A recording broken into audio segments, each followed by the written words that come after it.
Give me 1 second. Where's the game?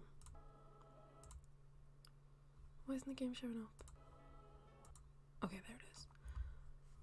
We'll just let that play out because I think it skipped the opening scene with Naomi and that and went straight to the credits because there wasn't like a menu screen that I could stop on to put the game onto Streamlabs.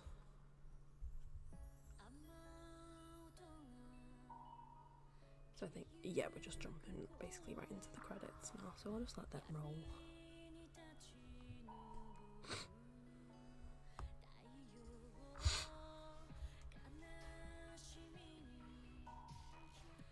Is it everyone that died is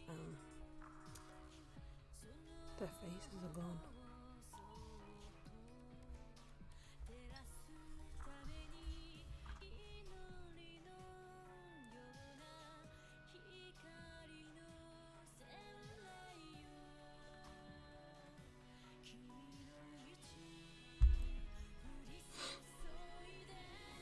Spoiling all of the CGs. I'm so glad to have the CGs though this time.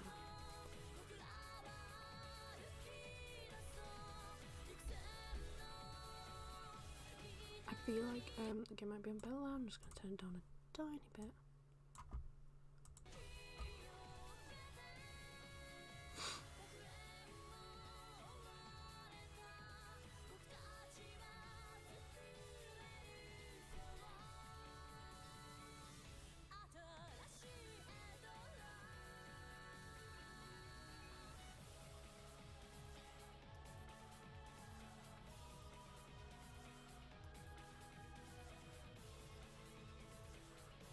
Tooth.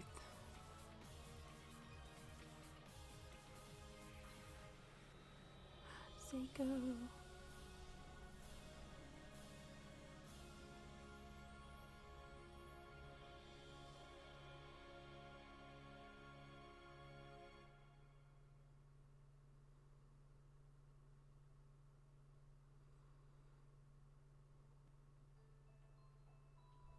Oh, I already got an achievement. Okay, yeah, so here we are at the thing, and I think if I rather just check the options really quick.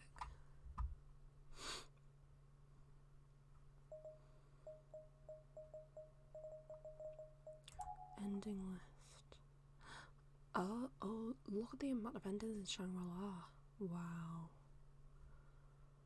2 in 2, and there's only 1 in Blood Drive. Wow. Oh. PC settings.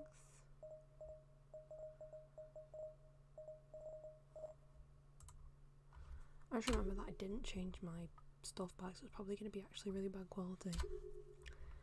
Yikes. I don't think it'll let me change it in stream. Da, da, da, da. Where is it? General? No. Output?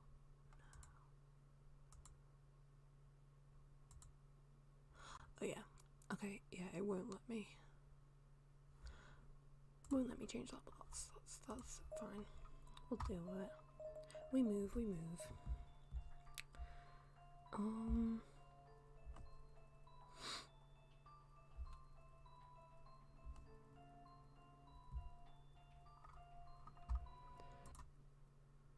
I just realised I didn't change the stream title. That's fun.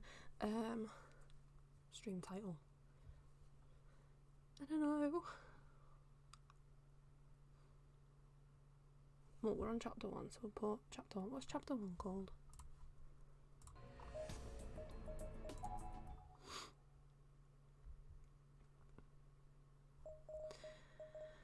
Ending list. Seal. We'll just put that because my creative brain is not being creative. Chapter 1. Ooh.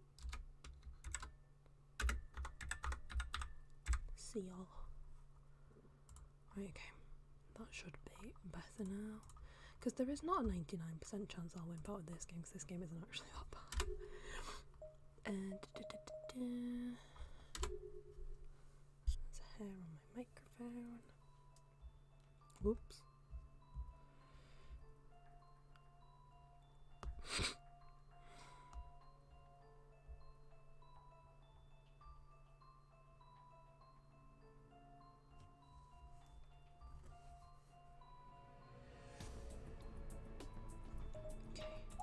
I actually just want to look at the bonus features because it said I got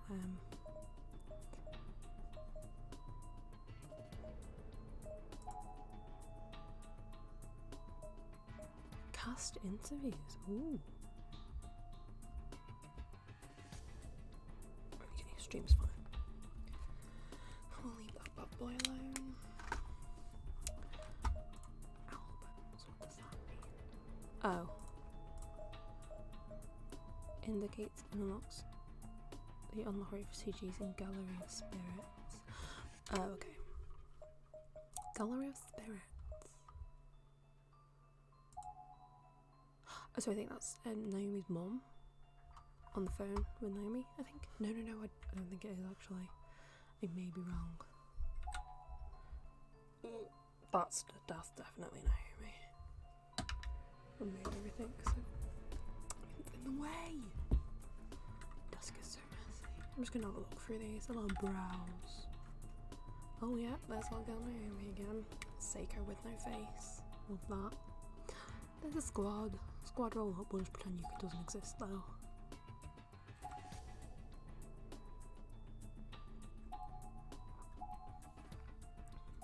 Is this spoilers if I look at this? I think it is, you know. Ooh, didn't mean to do that. Ah, where's everything? There it is. I think this might be spoilers. So we won't look at them. Soulful testimonies.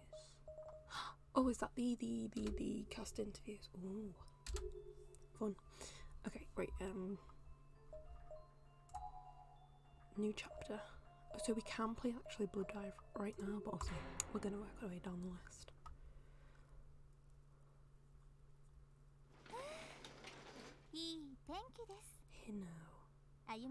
Ah, what lovely weather. So, I wonder how Ayumi is faring at school today. I hope she's enjoying herself. The spirits seem unusually active again though. And there's that old sense of unease too, the same one Ayumi and I have been feeling all our lives. Stronger than ever. I don't like it one bit.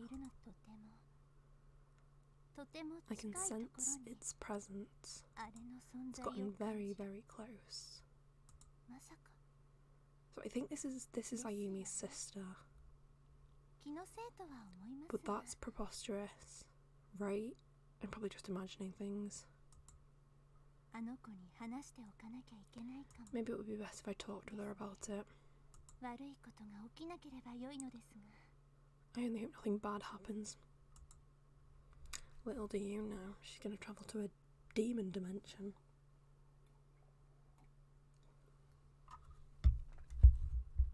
I can't reach my phone. Got it. Oh, give me 1 second. Okay.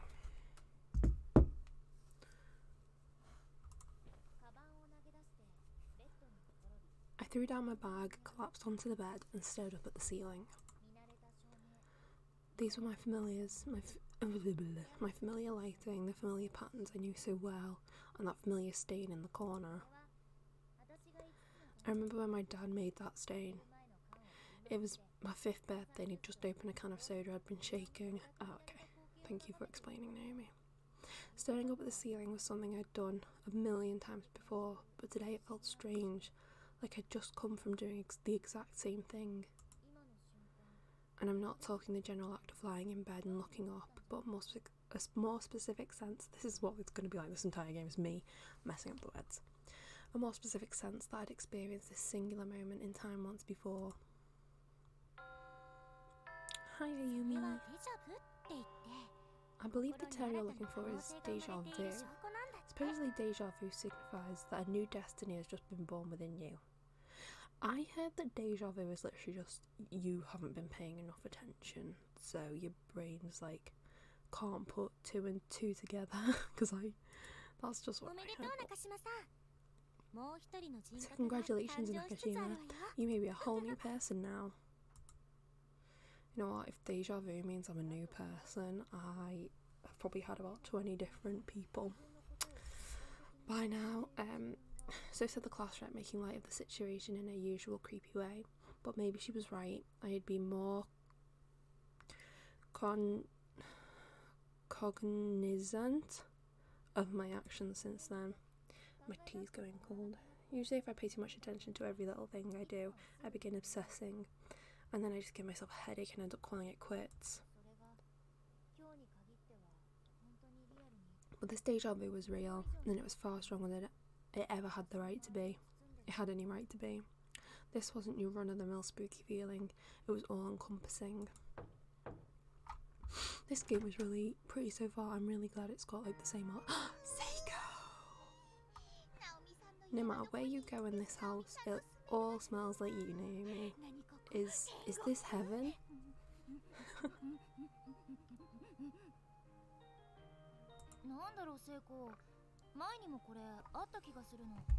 Let me see how bad well, not how bad, but how loud the music is and whether. Oh, this music's actually quite cool. I'll leave it in. I swear, Seiko, doesn't it feel like this has all happened before? What has? You sleeping over here. And then the next day we were both like, hey, let's go clothes shopping. Don't you remember? Surely you jest. Long have I sought to capture thee and infiltrate the walls of this holy temple, but today marks my first successful conquest. Oh, Seiko. Yeah, I guess that isn't the sort of thing I'd half forget quite so easily. Must be just my imagination. Finally, our flag has been planted. Seiko and Naomi together at last. You bet. This is going to be lots of fun. But what's all that about a flag? Oh, I think you know. I don't know. And so began my first ever slumber party with Seiko. The moment 5th period ended that day, we tore right out of school and loaded up on all the junk food and drinks we could carry. Seiko and I had been friends forever, but neither of us stayed at each other's houses before, so we were both pretty excited. It was going to be fun. Naomi, do you mind if I make a quick call home? The kids know where I'll be, but I should still check in since I didn't have a chance to swing by. Sure, go ahead. Do you need to use the landline? No, my cell phone will be just fine. I just worry about poor little you know. He'd be sad if I didn't at least call. No problem. You do your thing, and I'll take a quick bathroom break.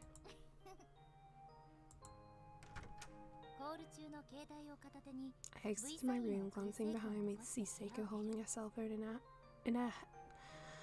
her cell phone to her head with one hand and flashing me a peace sign with the other. The mere idea that there'd be a friend waiting for me in my room when I got back was just so exciting. Oh, the things we could talk about that night. Where should we start? What stories should we tell? Yeah. Okay, looks like Dad's gonna be late coming home tomorrow, so I'll head your way after the festival clean-up and all the goodbyes. Then we can get ready for Dad's special surprise together, okay? Give all my love to the others and make sure you all tuck in tight tonight so you don't catch colds. Take care, you. They holding up okay? Sure are, which means I've got nothing to worry about. I can enjoy my time with you to the fullest. Sounds like you're ready to have some fun. And I'll bet you are too. So, what should we talk about? Anything you like. I'm just glad to have this blissful opportunity. I really can't say why I felt so shy and embarrassed. 'Cause you're both in love with each other, but you won't admit it. The two of us were always together after all. Changing the setting from school to my personal space just seemed to bring us a lot closer. I found myself staring at Seiko's face as if studying it. Did she always look like that? This is very gay. This was someone who regarded me as a friend. All kinds of inane thoughts were swimming through my head, and for some reason they were making me really nervous. Very gay. Hey, you know what we've got? We've got that chocolate soda we bought. Want to try it out? That sounds horrific. Do I? Just try and stop me. I took out the bottle we purchased and poured its fizzy contents into 2 cups. It had the faintest tinge of chocolate colour, but it was otherwise clear. That sounds disgusting, it just sounds like brown water. Hey Chanlei, how you doing? We're finally starting Book of Shadows. As it hit the bottom of each cup, that familiar comforting sizzle of carbonic acid rising from liquid echoed forth amidst the froth of bubbles. This is madness. You gotta stay for longer. Oh, thank you. No problem. Thank you for just stopping by. I appreciate it. We take it with us into school tomorrow and offer it up to everyone. Make like we're being real nice. See? Hey, that's a good idea. All right, here you go, Seiko. How you doing though? How's your day? Thanks. Okay, let's drink it down on the count of 3. Sounds good. 1, 2, 3.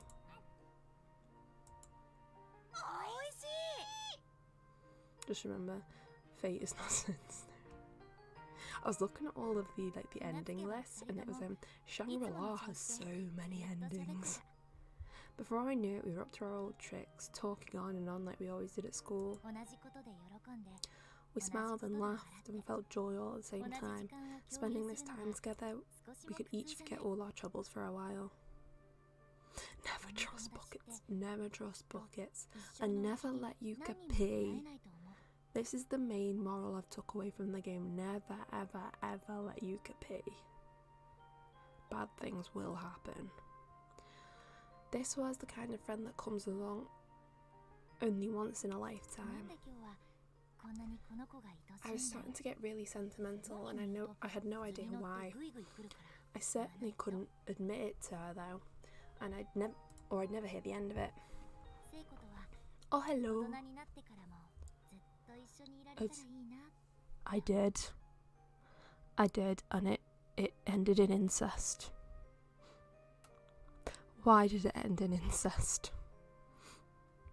The one ending I said I didn't want to get. All because I let you get pee. I'm still not over it. I just kept thinking to myself, I really hope Seiko and I can be friends like this. Clean into adulthood, for the rest of our lives even. Maybe it was that same weird sense of camaraderie one tends to feel during overnight field trips. I don't know.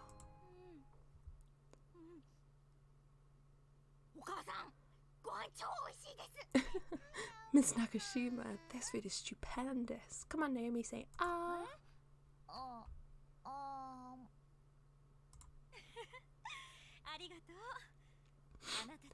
Thank you. You two certainly are close, aren't you?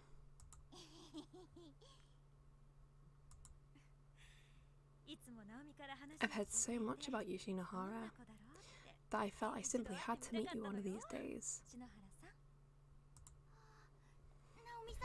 Oh, Naomi's been talking about me, has she? Oh, all the time. During meals, you're always a hot topic around here. She never fails to have some story about where you two went or what you did. Seiko's voice actor's so good. So I've been accepted by the family then? My tears of joy overflow at the prospect. I must be red as a beet right now. Oh, and it's not just you, Naomi also loves talking about Satoshi Mochida boy. Whenever he comes up, she just gets so excited. I think she likes. Mom? Ixnay on the Atoshi say, K? Sorry, dear. Oh, don't worry, I know all about her feelings toward her beloved Mochida. Naomi may seem like a strong girl, but she's really quite the shy one.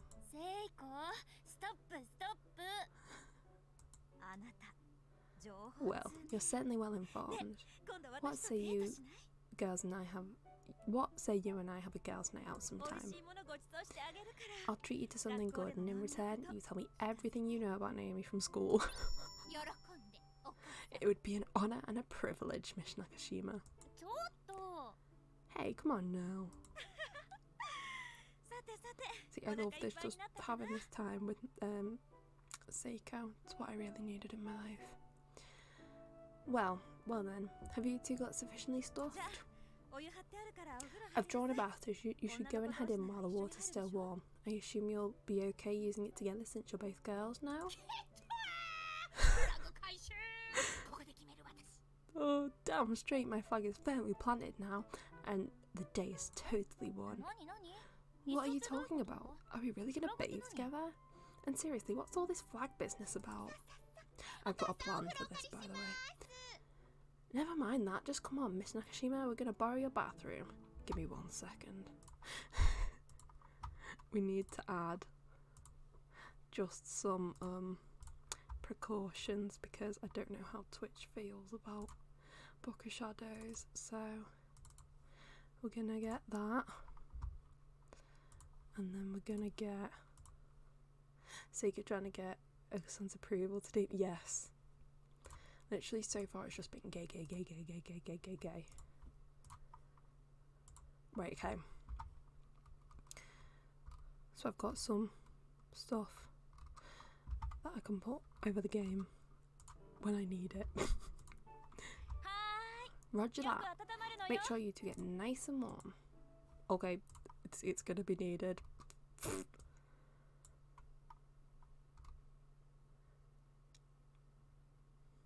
They aren't blacklisted. Just to be sure. Just to be sure. Where is it? Oh, is it under? There we go. Got my rude emotes.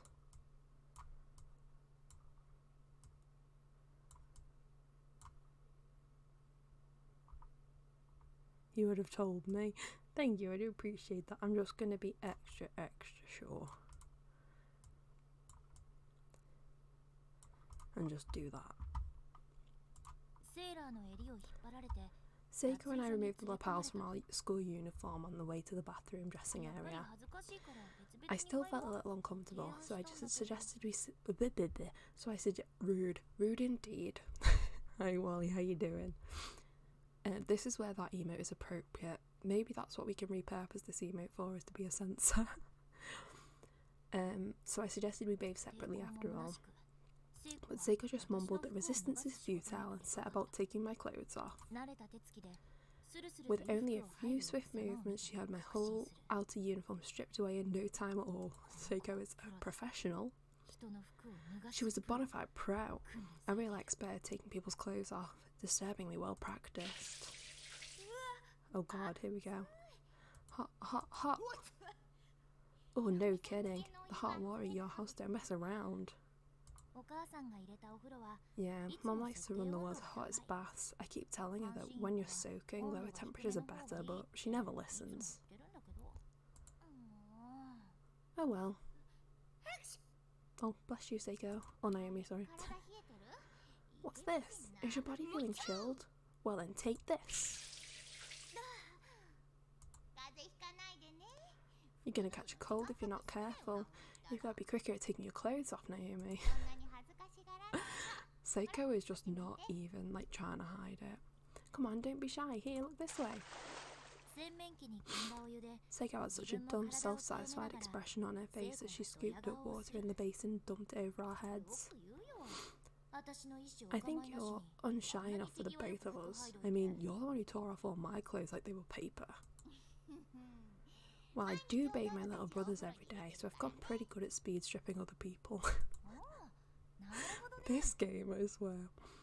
Okay, that makes sense actually. I mean, does it?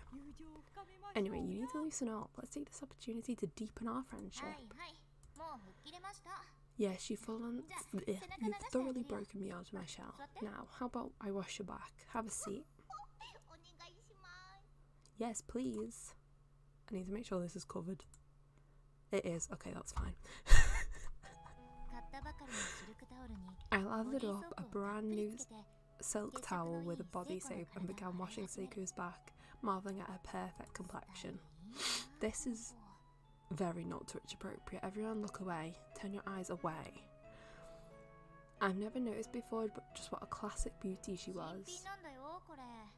I bought this special just for you, so I hope you enjoy it. How's it feel?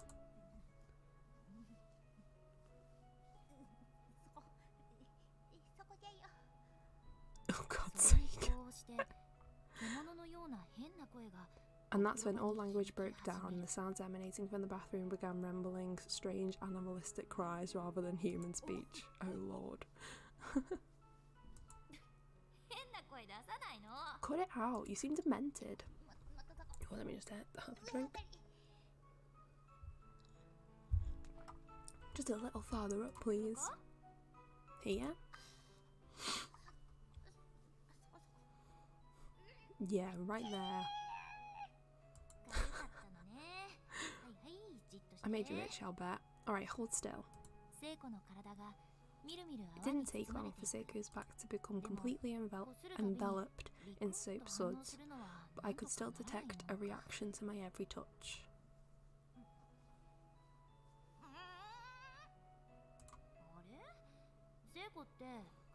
Don't tell me you're ticklish. Guess the secret's out. I'm really, really ticklish. Well, in that case, it's a thorough washing you shall get. So you're on the offensive today, are you? You wouldn't think this was Corpse Party, would you? You wouldn't think that these two were both hanging in the other game. I could hear... what was that? I couldn't hear over the sound of my furious finger work. This game is not even trying to hide it. I was on for sure, and nothing was going to stop me from giving Seiko's back the full treatment. After all, homeroom today was spent setting up for the culture festival, so we both got pretty dusty, and ice scrubbing is exactly what we both need. Stop squirming, hold still.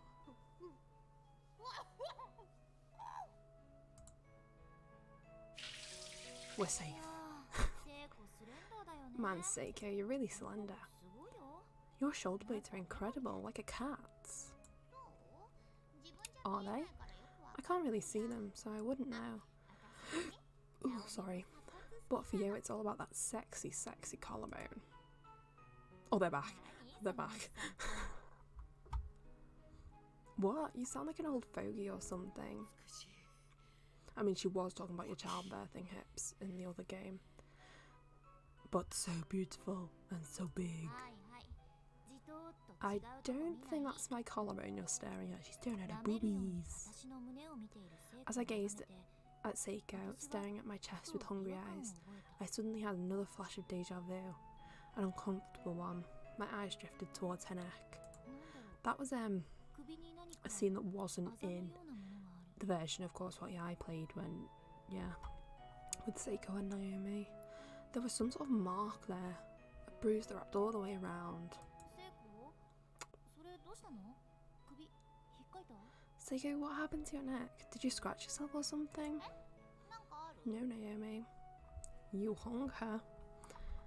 You killed her. It's pretty faint, but there's a red mark. Don't remember injuring myself or anything. A bruise on her neck, though slight, looked less spotty than you'd expect if it were made by human hands. It seemed more even, like it came from cloth. Or rope. Probably a result of wearing a kimono cord tight around her neck all day for the red bean soup stand. What a shame to see her pure white skin so damaged. I hope it heals soon, whatever it is.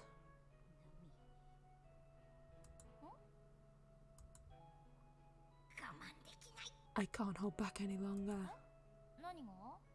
What now?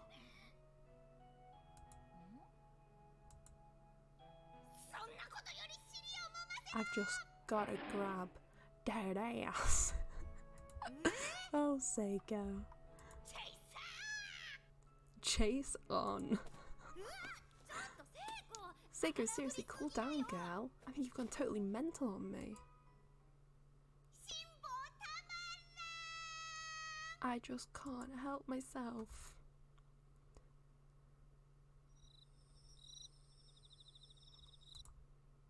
Oh, I thought I missed something. We can get rid of them now, can't we? I'll just move them down in case I need them again.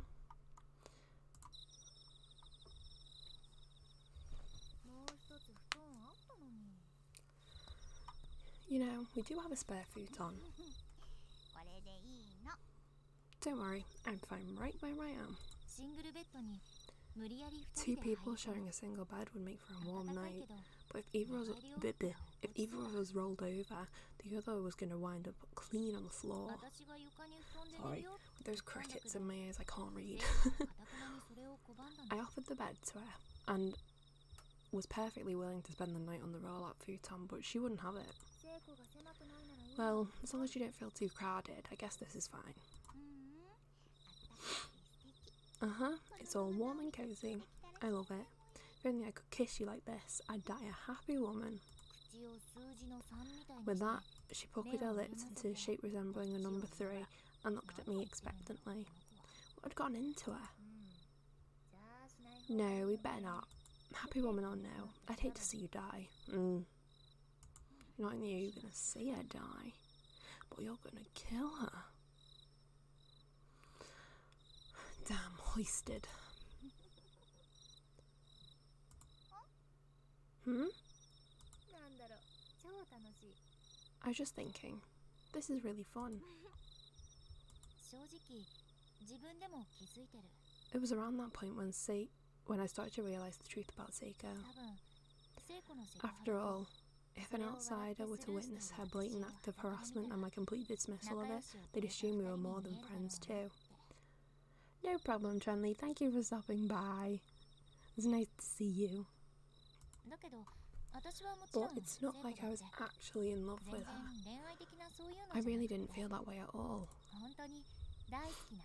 I just thought of her as a very dear friend, and I figured this closeness we had was pretty normal. It seemed natural, in fact, that our behaviour would lead to a third-party misunderstanding every now and again. And I just have to set the record straight. But honestly, even when situations like that arose, they were pretty fun in their own strange, silly sort of way. You know, this is the first time I've ever had a friend over. This is my first sleepover too.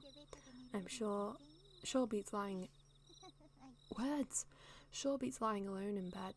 I still read it wrong. Still beats lying in bed alone, I'll tell you what. You okay? I might have slapped you a little too hard back there. You sure did put your back into it, Slugger. But don't worry, I'm just fine. Seiko was rubbing her face slightly where I struck her, but smiling from cheek to cheek. Sorry again. Hey, how about I come stay over at your place next time? What do you say? Oh, I say yes, yes. That way I can introduce you to my little ones. You are absolutely welcome anytime. Thanks. See, right here, Seiko's hair is like straight, so I want to know how she gets those curls. Seiko needs to give us a hair tutorial. The moonlight crept its way in through my bedroom window, giving the whole room a dreamlike glow. Soon enough I was beginning to nod off. Where was I? Was I dreaming?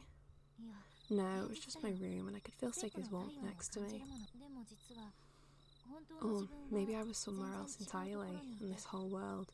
All of my life experiences were just one big, oh Naomi, don't say that. Because then I'll start getting existential. And I might cry. Man, it's hard to form a coherent thought when you're dead tired. Well, tomorrow's a big day. Let's get some sleep. You said it. From a sleepover right into a culture festival. We're true challengers. Don't you dare oversleep. If you do, I'm pulling back the blanket and putting an ice pack on your stomach. Oh, don't you worry about that. I'm such an early riser. I put middle-aged women to shame. I'll hold you to that. Anyway, good night, Seiko. Good night. Oh, my hand's getting sweaty. Wow, that was quick. Seiko must have been exhausted. I could hear calm, telltale grunts and rhythmic breathing signifying that she was out cold, and it was contagious. I couldn't get over just how much warmth her body was generating. The previous night was so cold, but this is perfect. She was like a hot water bottle. Don't bring up hot water bottles to me. I am scarred. I poured hot water on my hand, boiling water on my hand instead of into a hot water bottle. I am... don't talk to me about hot water bottles, I'll cry. So warm. Whoa, you're awake? I can hear your voice even from the deepest sleep, Naomi. You've experienced that before during class, remember? Is that some kind of ESP or something? Oh wait, you were sleeping during class? That's not good. Hey, I have a question. In the future, even after you get married, will you still spend time with me like this? What? Of course I will. Talk about a bolt from the blue. For true? For true. I mean, we're friends, you know. Through thick and thin, we always will be. Thanks. Man, you're really a spa sometimes, you know that?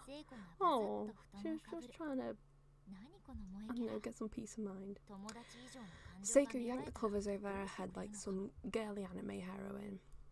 If she really did think of me as more than a friend, how was I supposed to react? Naomi? Let's always be together. You bet. Good night, Seiko. Good night. Seiko and I seem to be thinking the same thing. We were both so happy, but there was another side to the coin. There was a certain awkwardness as well. It was a strange sensation. Oh, hello, Seiko. Close up. Soon enough, Seiko began moaning and breathing heavily for real. She had fallen fast asleep, facing me, curled into a fetal position. As I lay there staring at her head, my hand moved of its own volition and began gently stroking her hair. Strangely, it didn't feel awkward or embarrassing at all. Perhaps because I knew she was asleep. It just felt natural. I slid my hand more towards her back and continued rubbing her head gently like a mother would her child's.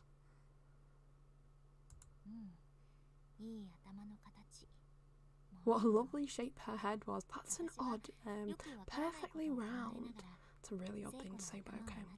I just kept stroking her hair, thinking about this and that.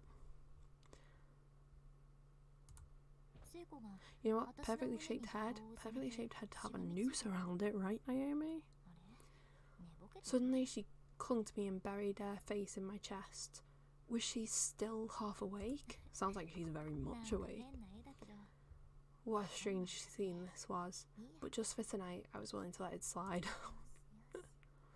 There. Good girl, good girl.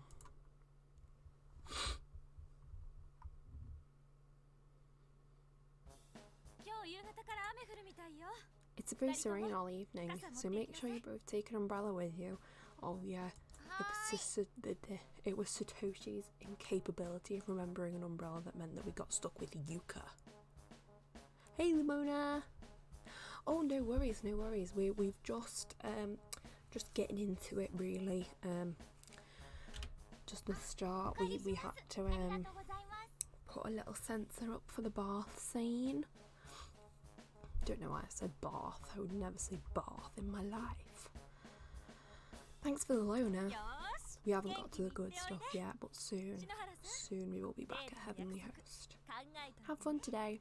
And Shinohara, you be sure to think about where to go on that date of ours. Yes, mother. She's not your mother, you know. That's a bit rude to say considering Seiko's mother isn't around. Let her off, Naomi. Seiko had woken up ungodly early and pulled my futon away, forcing me up with a chill and a sneeze. We both combed our hair and put on our school uniforms and scarfed down the breakfast my mum had made and flew out of the house. If we didn't hurry, we'd be late for setting up.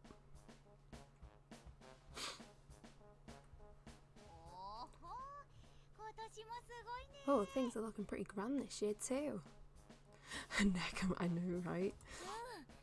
And that's the part I love about this game, is like the foreshadowing of how they're all gonna die. Yeah, it's really coming together. Oh, but I forgot. I have to go get the bowls from the prep room. Seiko, you go ahead to class, will you? Roger that. And I'll take your bag for you. Give it here. Thanks. Oh, I love Seiko so much. It was the day of the Culture Festival, or Kisaragi Fest. Our school has a whole lot of history to it, yeah, you bet. And this festival has been a part of it for ages. Every student in the junior and senior high alike was busy getting ready for the festivities, which were due to start in around 30 minutes. I wonder if I can press... Yeah, I can, okay, that's much better. Holding my mouse is making my hands sweaty. I wonder if I'd have any extra time afterwards to go check out other classes' projects. We previously washed the bowls we were planning to use and laid them down in the home ec prep room. With these bowls in hand, I proceeded towards class 2-9. How are you doing though, Limina? It's nice to see you again. I climbed the usual staircase and headed towards the usual room, stepping carefully so I wouldn't drop any dishes. The plan this year was to host a red bean soup restaurant. I could smell the sweet red bean paste more and more clearly with every step I took. I'd eaten so much food at breakfast, and here we had even more food rearing its head. But when it comes to sweets, I say bring it on. Honestly, same Naomi. Traditional sweets. Morning everyone. These look like there'll be enough bowls for today, don't you think? Hey Mayu. Good morning. Morning. Does that mean you're feeling good? Yeah, that looks like it'll be plenty. Hey. Of course Yoshiki's just cool with the... Hey. Morning Kishinuma, morning Satoshi. Naomi? Satoshi seems a bit out of sorts. He was just staring blankly. Was he still half asleep? So this is one of like the loops, isn't it? So does yes? Nice. That is great to hear. So if it's one of the loops, this is the loop where like Satoshi knows what's going on. My king. Same. Like, does Satoshi know what's going on? Is that why he's a bit off? It bothered me to see him like that, but I literally had my hands full, so I couldn't dwell on it. I pushed on into the classroom. We'll have to wait and see whether he says anything when they try and do the ritual. but I couldn't actually see what was in front of my feet. I have to admit, it was kind of scary. It would be a real challenge not to drop anything. You think so? That would make sense. Naomi, good morning, my dear. Seiko, stop grabbing my ass. Haven't we already said our good mornings anyway? Oh, but how can I resist an opportunity like this? Naomi hands restricted, unable to fend off my advances. Well, that's a bit of a yikes, Seiko, I have to say. Bit of a yikes.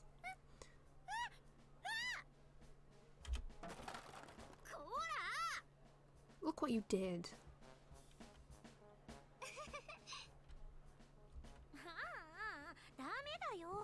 Oh no, that's not good. Our table has to be kept clean. Guess we'll just have to go wash it all again. Here, I'll help. Thanks, sorry for the trouble. Look how cute! And so began the culture festival. All day we wore the clothes Suzumoto prepared for us and served red bean soup to our schoolmates. She had a lot of costume experience, having worked on the side of things in the drama club for quite some time.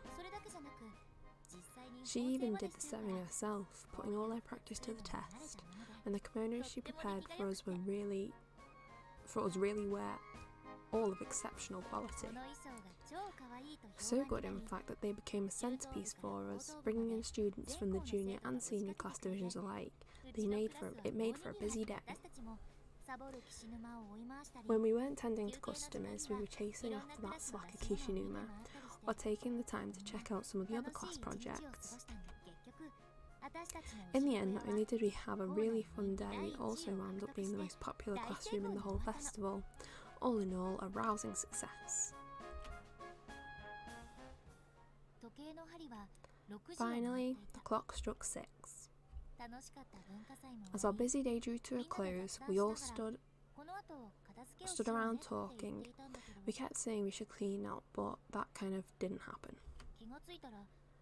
Before I knew it, there was only 7 of us left in the room. Satoshi, the class rep, Seiko, Morishige, Kishinuma, Suzumoto and myself. It seemed everyone else had already gone home. Our homeroom TA, Miss Shishido, showed up with Satoshi's little sister in tow. But they were it. We 9 became the de facto clean-up crew. Words, I love them.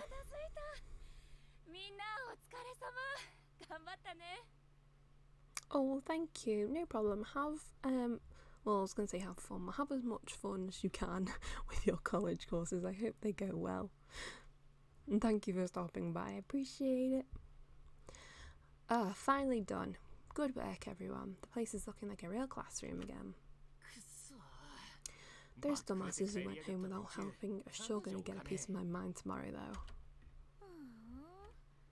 Not much of a class rep if I can't even hold everyone together long enough to clean up after ourselves. Though you did manage to keep Kishinuma here, surprisingly, because he's in love with her. Oh, shut up.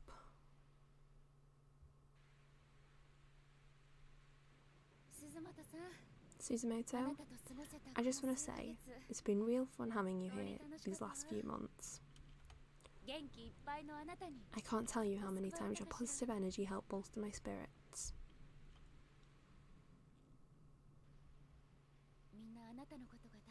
Always remember that you're loved and respected.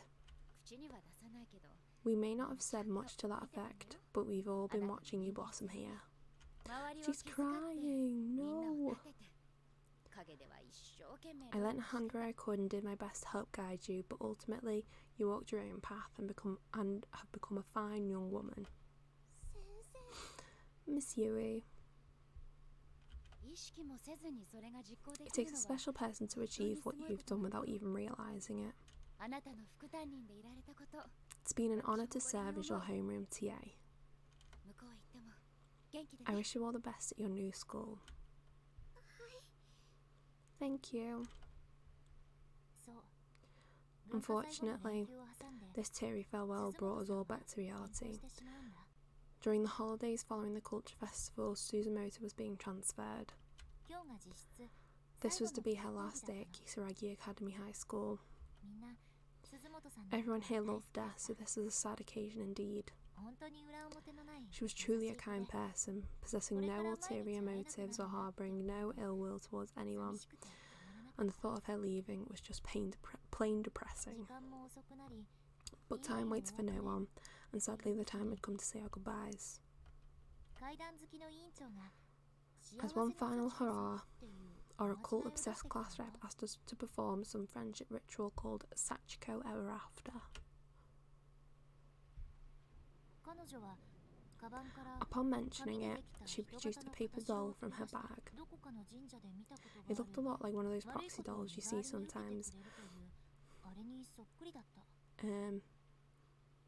You'll sometimes see in Shinto shrines, designed to absorb bad karma in somebody's place. Visually, this whole thing just seemed like a setup for a curse seance or something. It was kind of scary, and I wasn't the only one who thought so. It's a charm that I found on the internet. If we do it right, then all of us will be together forever. Or we'll always be friends anyway, that's the gist of it.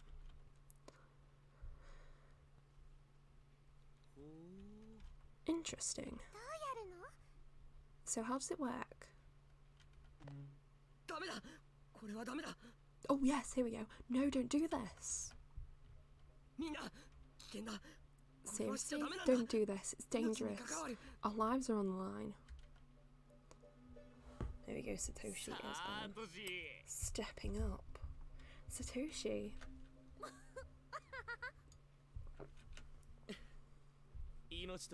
Don't you think that's going a bit overboard?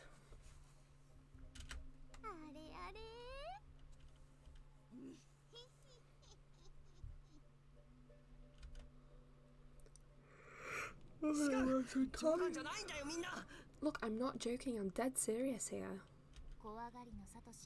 Satoshi had always been easily spooked, and in true form he was pleading for his life that we stop what we were doing. It didn't sound that scary though. Don't worry, Mochida. Where did they go? I keep losing my earphones. The music isn't too bad, okay? Don't worry, Mochida, this isn't my usual creepy fare. I gotta say, it's rare to see you this worked up. Let me just turn the volume down a tad.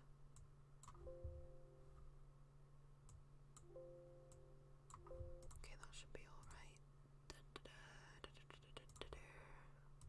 Okay.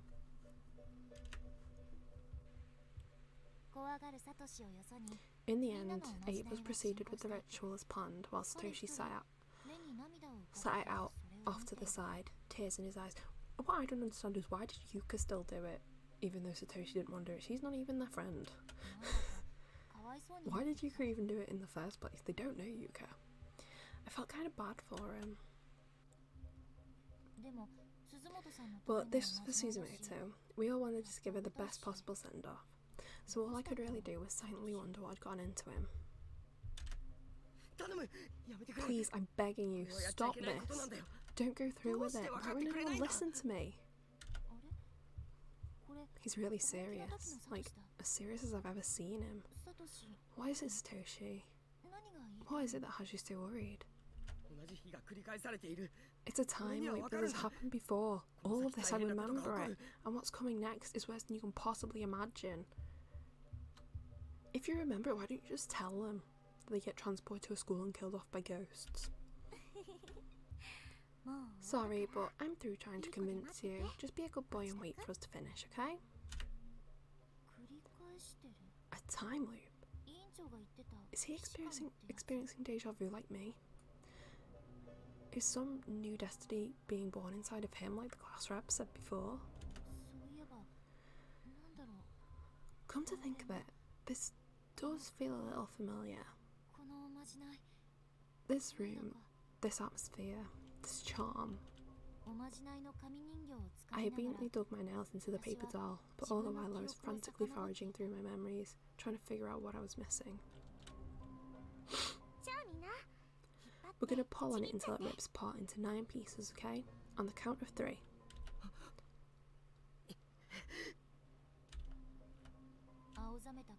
With a placid face, Satoshi quickly rushed over and grabbed the paper doll himself. He was joining us after all, it seemed. Everyone else smiled at him as if to say, finally, you've come to your senses. But I was just starting to get a really bad feeling about this. No, there's definitely something wrong here. Ready? 1, 2... And they all died.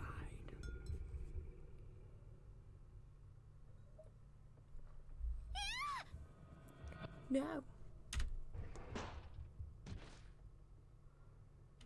As soon as I reached the hallway, I fell to my knees with a thud.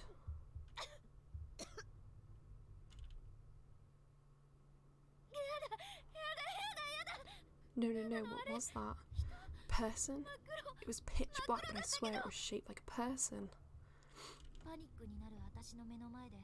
The school infirmary door hung open near me, and in my panic state I swore I'd seen a black shadowy figure within it. So this is when Naomi was left alone in the infirmary. Not what Yoshie, Sachiko's mum.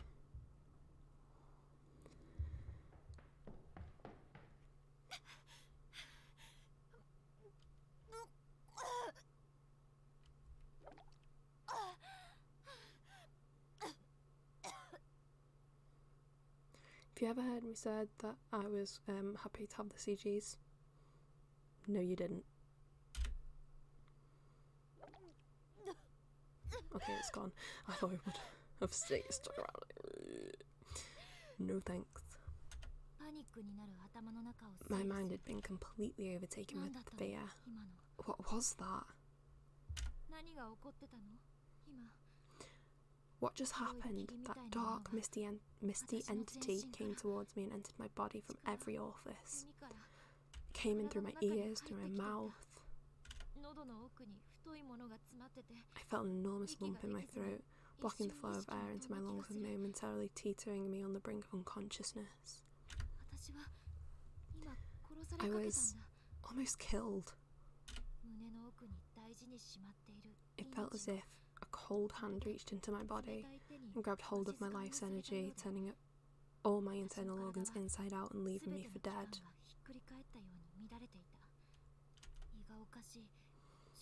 My stomach was churning, my bowels were on fire, and my legs were all twisted around themselves. Can pressure alone disrupt the human body this much? This game is like so insanely descriptive. I both love it and hate it at the same time. The odour and flavour of my own gastric juices still gnawing at the back of my throat. I felt like I was going to throw up again, but I held it in. Better out than in, Shrek always says. I remember this. My hands are still sweaty. Probably doesn't help I've got a heated blanket on. I'll turn it off. Right, that's off. This place, these circumstances.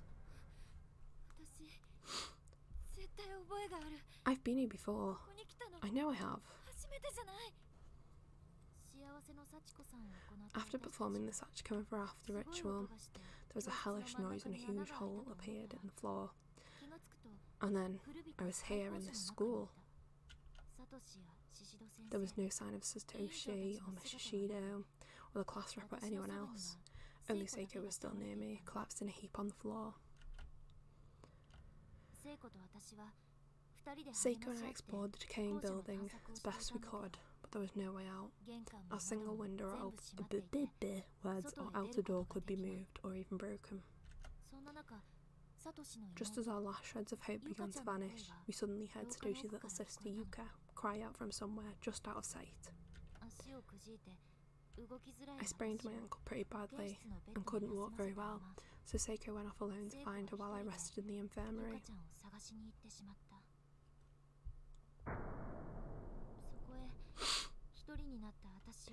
And that's when the dark shadowy figure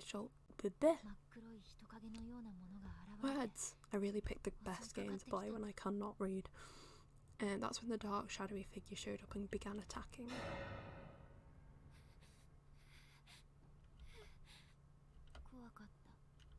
I was scared. So scared, so scared, so very scared. My teeth were chattering. My lips were quivering, as if they had a mind of their own. Why would she leave me alone like that? I told her I'd go with her to look for Yuka, so why? Why did she leave me behind? Was I gonna slow her down? Was I gonna get in her way?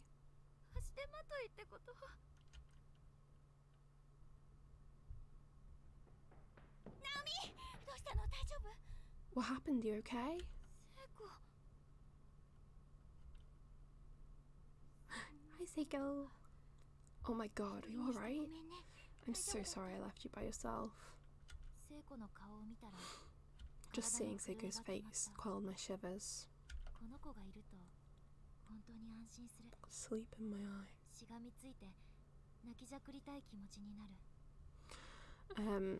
Whenever she's around, I feel so at ease.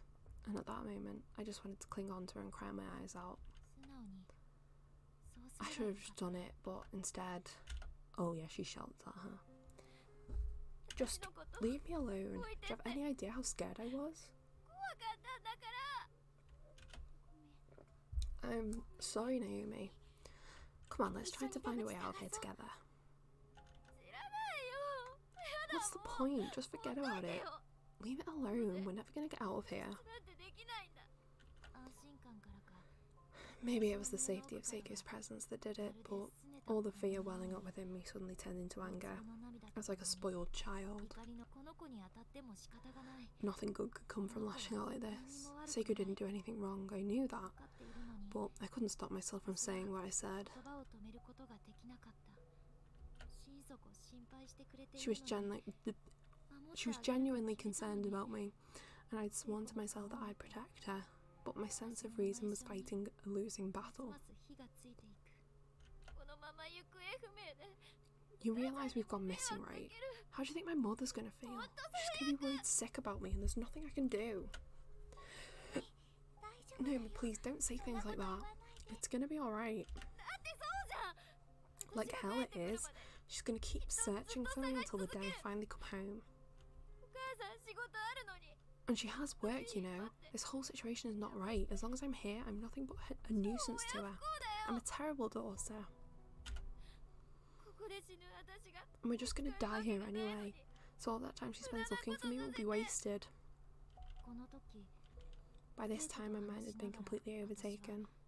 I wasn't myself anymore. I was running on autopilot, horrified by the words coming out of my mouth. No, I know how this ends. You're wrong. Yes, Seiko, stand up for yourself. Families aren't like that. It won't be a nuisance, it won't be a burden. You're not terrible.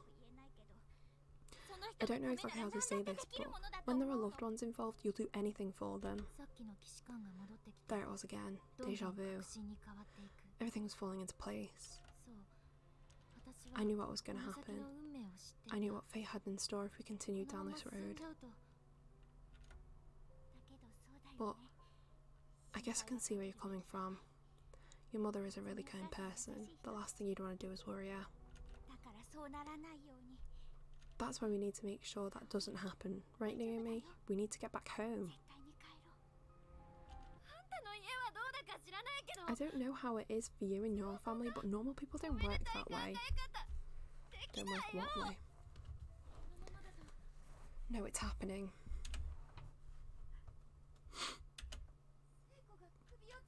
Seiko's gonna get hanged. She's gonna die. All the music's kicking in. I have to apologise. No. I don't want you, of all people, to speak to me like that. Naomi, please, tell me that's not how you really feel. Apologise. If I didn't say something to calm her down, Seiko would run off, and I knew she couldn't be by herself. So I pulled myself together and tried apologising to her, but the words, Seiko, I'm sorry.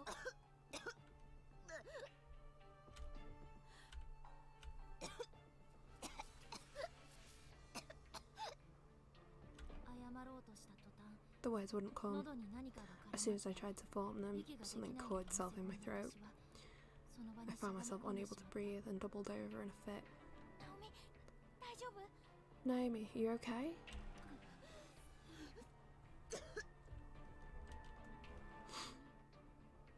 I'm sorry, Naomi. If I'm bothering you, I'll go. I hate to leave your side, but if that's what you want, I won't argue. Oh no, no, don't leave me, Seiko. Wait! Seiko ran off into the distance, her figure growing smaller and darker until it vanished altogether.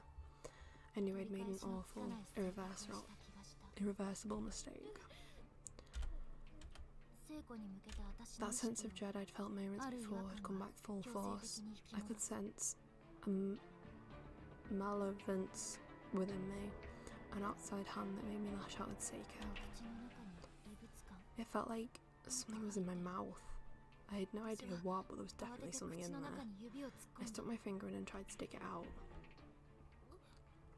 She just pulls out Sachiko.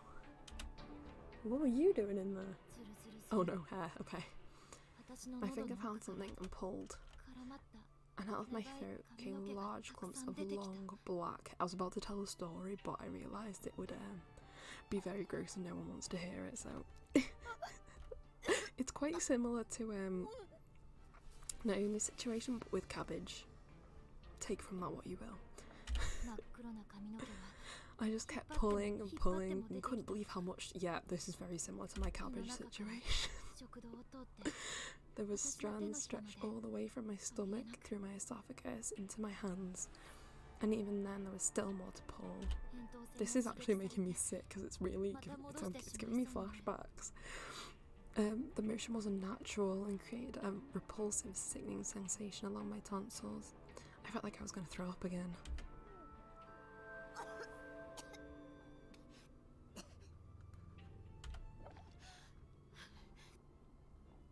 Where the hell did all this hair come from? This was all stuck in my throat? Oh. Hi, Seiko. It was only a faint notion before, but now I was certain. I was remembering some future event. I didn't know why or how, but it was repeating time. Ow, my legs. Am I just not allowed to apologise?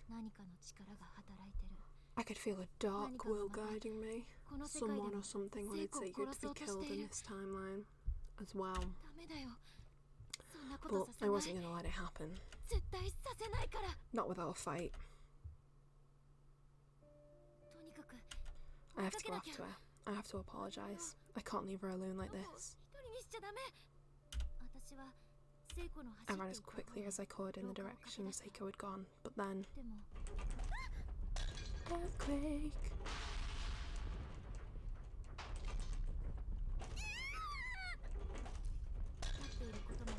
A fierce earthquake began shaking the building. It was so violent I couldn't even stay standing. I crouched along the ground waiting for it to pass. Everything was moving, there was sounds of objects cracking and breaking all around me. Glass was shattering, ceiling tiles were raining down upon me. I was scared for my life, so scared, so very, very afraid. I was certain I was going to die. Maybe a big chunk of ceiling would fall on me, or the floor would open up at my feet and swallow me whole. I kept wondering how it was going to end. Was I going to be crushed? How badly would it hurt? How long would it go on before I finally died here? My head was swimming with all kinds of worst case scenarios, while my body just remained motionless. On the ground, I've never felt so helpless before. Let's take it. in pain. Ugh, dropped it. I didn't even care anymore. I'd take any release I could get, just make it stop. There was no release for me. All I could do was curl up into a ball and pray.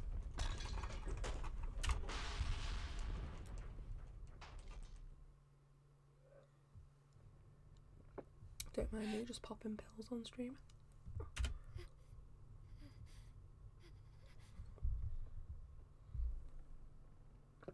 Oh, that one did not want to go down. I wonder how much time had passed. It could have been only a moment, a few minutes, or a few hours for all I knew, but it did finally end and the dark corridors were silent once more. When do I get to move? I think it's soon. I gradually loosened my stiff body, uncurling from the floor. Blotches of dust and wood chips fell from my hair. Some of the finer debris had gotten into my clothing and was crunching around like sand with every moment. It was not pleasant. Ugh, like sand in your feet. I brushed myself off as best I could and slowly rose to my feet, slapping my skirt in vain to clear away any excess dust and dirt. That's the word. The particles in the air were like a white smoke billowing through the pitch black hallway. It took me a moment to get my bearings. Once I finally did though, I almost wished I hadn't. The sight before my eyes instantly washed away what little hope I may have still had. What? The earthquake had completely caved in part of the floor. It was no longer possible to continue down this hole, no longer possible to trail Seiko. If I had been cowering from the quake only a few feet ahead, I'd be dead for sure, swallowed up into whatever hell lay down there.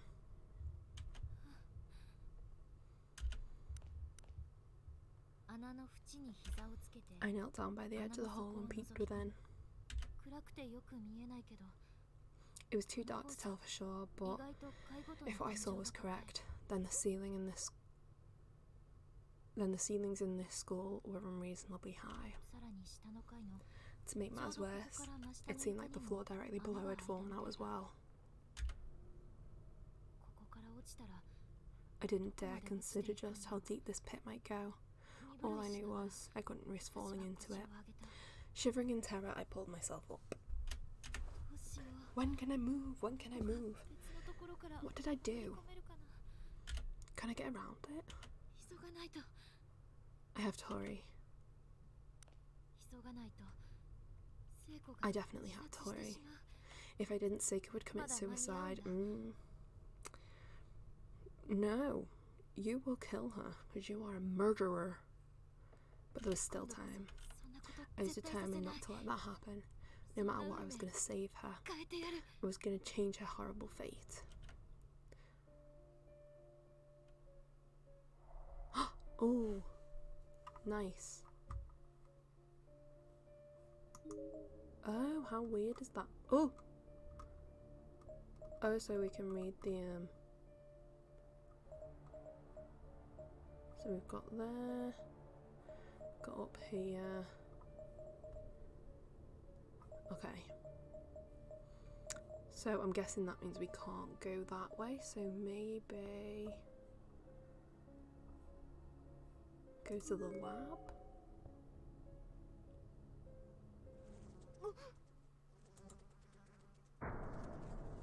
Mayu! There was a mess of blood and entrails on the wall, as if someone had been launched across the corridor at tremendous speed and splattered on impact. The smell was positively vile.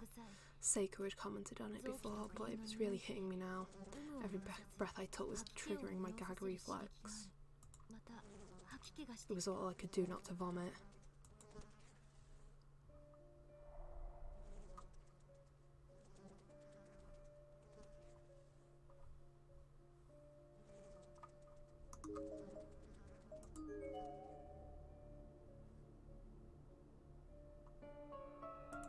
The door to the science lab is frozen in place, so it's just decoration on the wall. Okay, so I'm guessing we can't go there.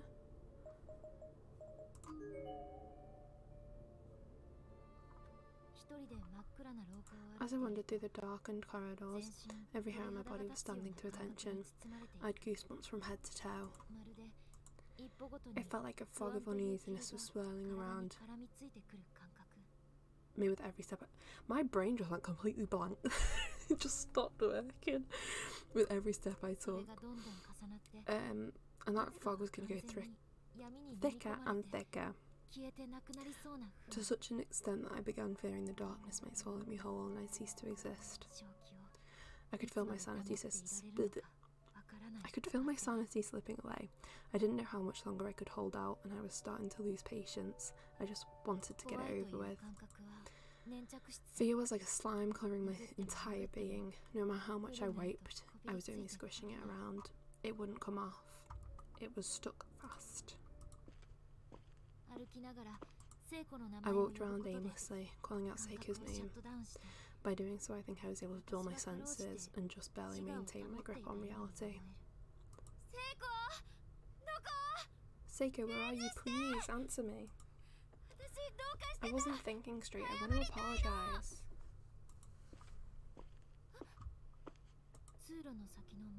Up ahead, I swore I saw a light glinting off of something. It looked for a moment like a web of sinewy string stretched all across the hall. Oh, the piano wire. So the eye crept forward until I could confirm that they were in fact strands of wire. Gently, I reached out a finger and touched the closest one.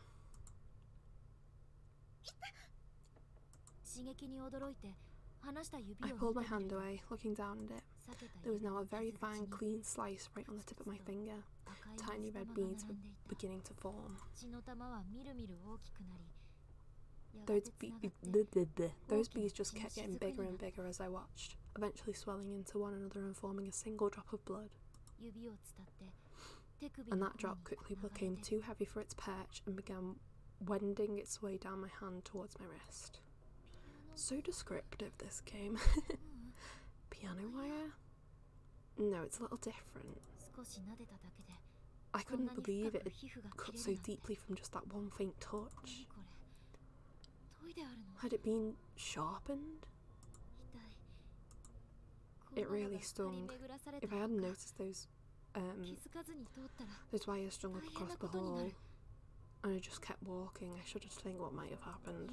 That's how Thingy in Extra Chapter 2 got his leg sliced off, wasn't it?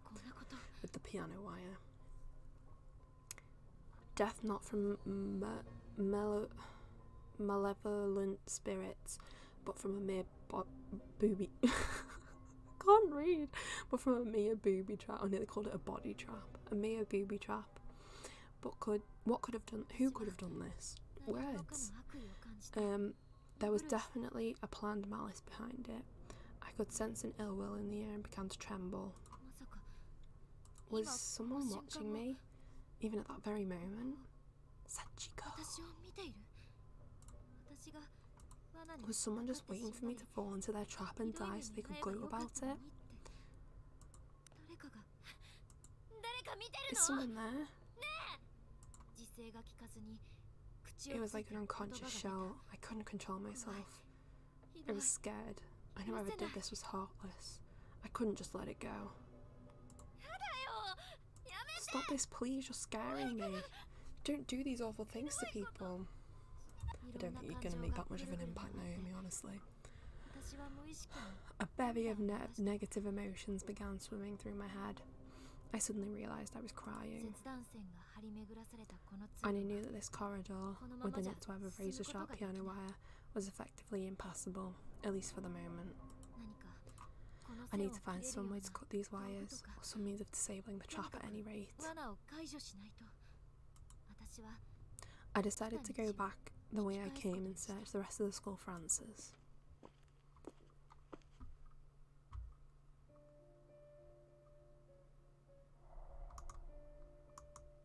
Okay, so I can't go up there. Let's try classroom 3A. The door to classroom 3A is frozen in place, as if it was just a decoration on the wall. It can't be opened.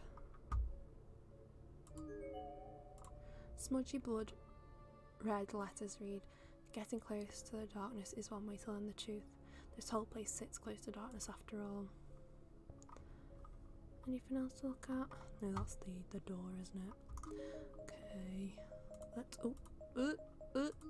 let's try 2A. Oh, we can go into A, nice.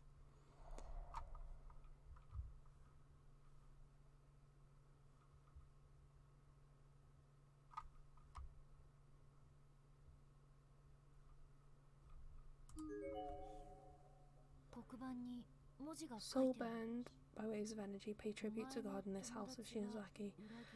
Purified by the flames of hell, judgment passed in the great beyond. The following words were scrawled on the black blood. Your friend is a traitor. You're going to be killed. Run. Do you reckon someone said that to Seiko? This shouldn't have been here. It wasn't on the board when I first got here with Seiko. Somebody had to have written it recently. But why? To create a rift in our friendship? I didn't know if it was a person or a ghost. Oh, sorry, I skipped that.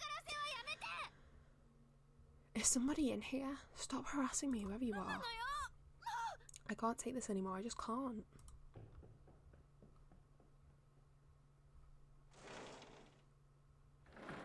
Oh, okay, we're leaving, I guess. I didn't even know who I was angry with, but make no mistake, I was seething. I was probably really close to my breaking point. I ran out of the room, never even pausing to wipe the tears from my eyes.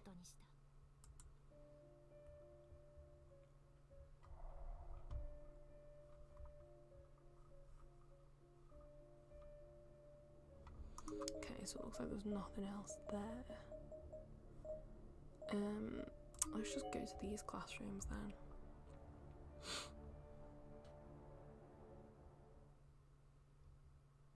Oh, piano wire. Small piano wire. There was yet another piece of piano wire in this room, seemingly razor sharp like the others, but only one. I could avoid it easily with some care.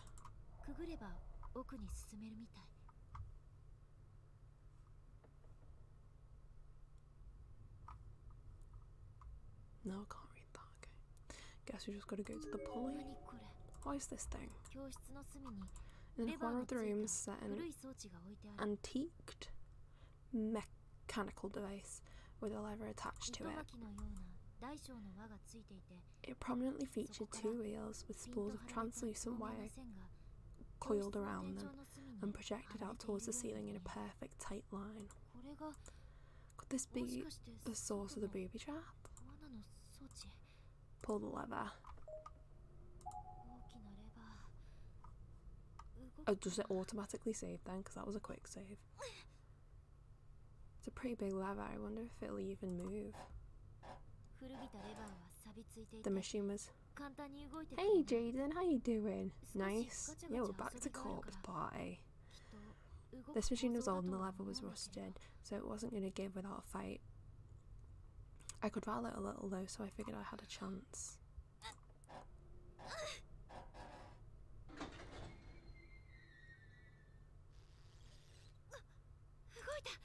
I did it. Huh? It's gone. The piano wire, it's gone. How you doing, Jaden? I wonder, is there like a way I can get like a menu? Don't know how I'd get a menu. Oh, well, let's go check these classrooms. It's 6:30 in the morning, right? Oh no! Why? Oh, it just turned yellow. Oh, what's that light? That is a very, very early morning, I have to say. These lights, there weren't any lights.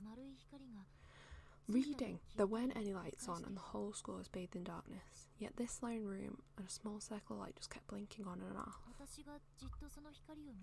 It seems almost as if it would turn on whenever I looked at it and turn off whenever I looked away. Or maybe it was just my imagination. The thing fell off my earbud. but it seems possible that someone could be trying to get my attention. Is anyone in here? No response. I began to get more and more creeped out with every passing second. At first I thought maybe someone was watching me, but now I was almost certain of it. A torch. As I got closer to the source of the light, the blinking stopped. The light was now fully on. How do I save? Oh, okay, right click.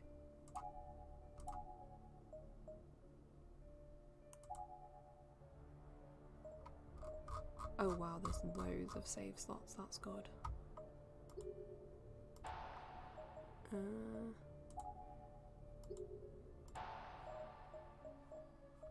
Playing for 1 hour 15. Ooh. There's a bleach white skeleton sprawled out here. Judging by height and uniform, it appears to be the remains of a male junior high student. Looking closely, there is a faded skull name attached to the blazer. Shobi University Middle School, Masashi Kawasaki. Dodge.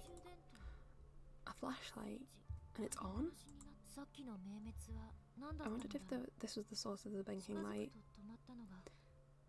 It did turn steady when I got near the thing, but that just left me with more questions.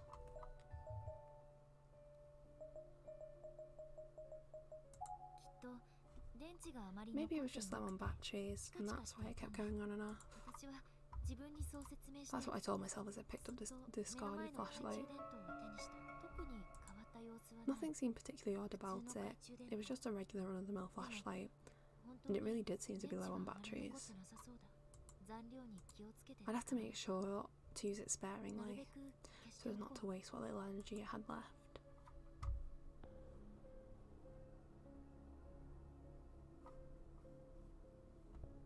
Okay, I think that's it. Let's just check this room.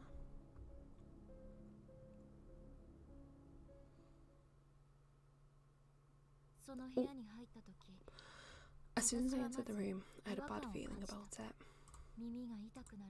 The silence was almost deafening. There wasn't a single sound to be heard. This room and this room alone felt very different from any other. Bodies.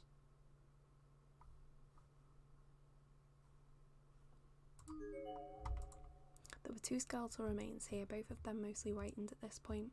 They seem to have died huddled up against one another. Both are female and look around junior or senior high school age. There's a school name tag attached to the remains of one uniform. Karasuyama High School, Miki Sato. Fun! It's a child's crayon drawing, very vibrant and colourful. The subject's mouth is open and seems to be eating a watermelon, perhaps? I don't see no watermelon.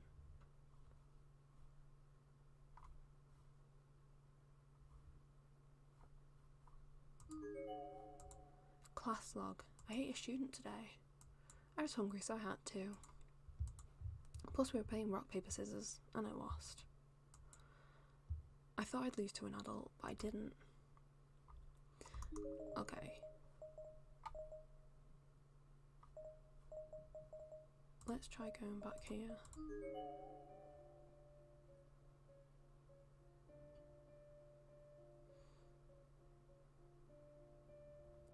Isn't it cold? Not particularly. I'm actually quite... Help me, please. Somebody help me.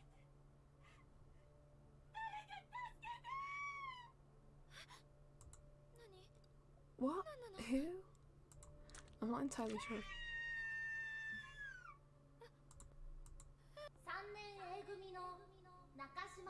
Nakashima grade 3 room A. Nakashima grade 3 room A, please. Return to class immediately. That sounded more like a rooster.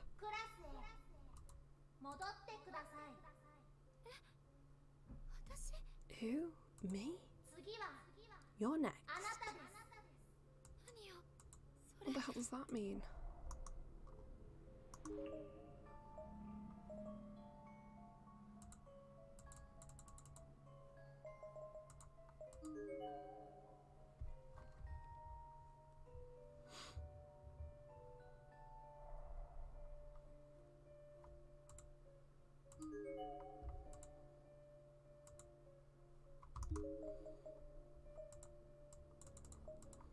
got rid of the piano wire, why can't I go that way?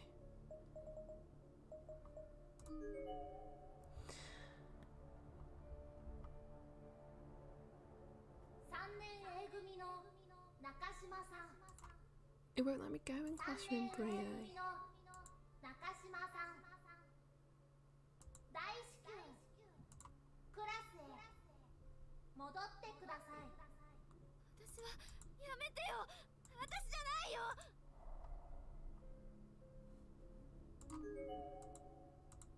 Yeah, no, I can't even go there, so Sachiko, I don't know what you're talking about.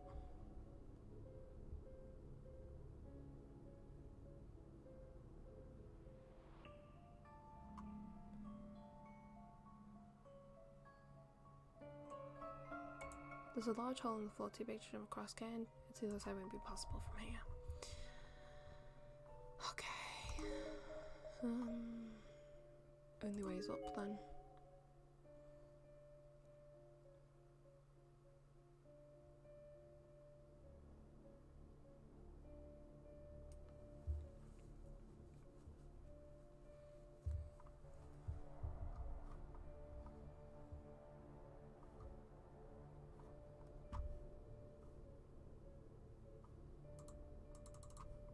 Can I not go up? No?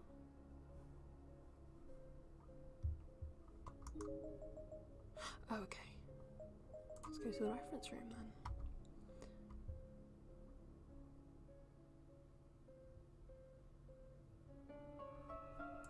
The door to the reference room is frozen in place. There's a decoration on the wall. It's a decomposing corpse. The smell is ghastly. Judging by the heightened uniform, this was probably once a male senior high school student. The school name tag seems to survive intact, prominently displays on an now damp and discoloured blazer. Tsuki Prefectural High School, Kazuhiro Murafuchi.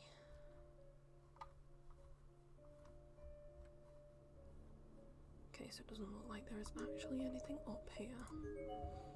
Back down we go. I mean, Sachiko's telling me to go to 3A. But I can't get in 3A.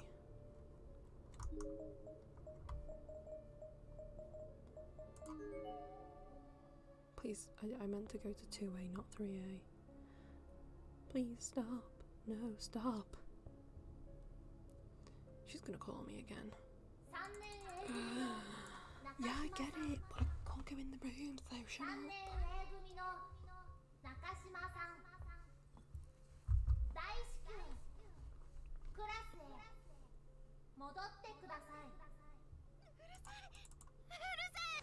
Oh!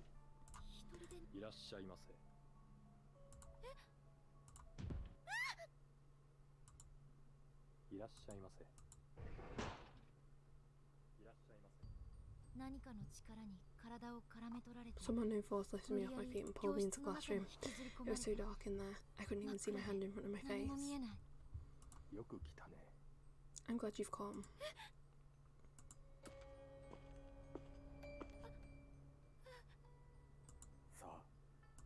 There's no time to lose. The examination is about to begin. Please remove your jacket. That's a good girl. Now lie down on the bed. Not sure what else to do. I pulled out the flashlight.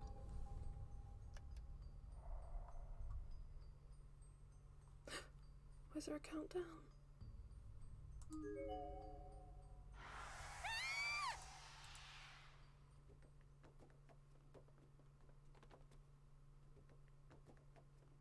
I think I'm dead.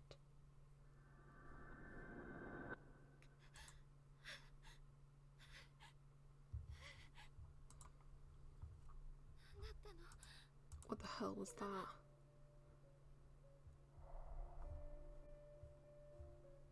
Can I? Oh, how rubbish is that? Oh, I'm getting very dark, and that does not seem very good. I just don't know where else to go. We'll go back to that room because she said there was something wrong in that room, so we'll go see.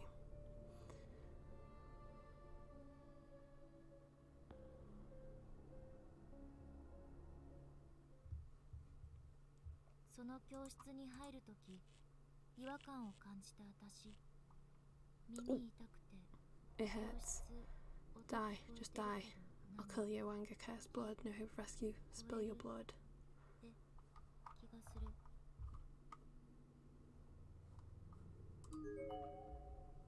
It's full of dirty tissues.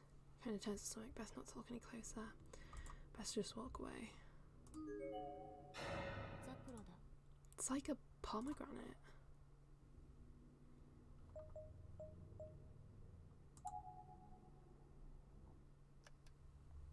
蛍光塗料。 Did someone draw over it in fluorescent paint? 落書 It き gives され me ているのか。 creeps. 気持ち悪いな。 I'm scared.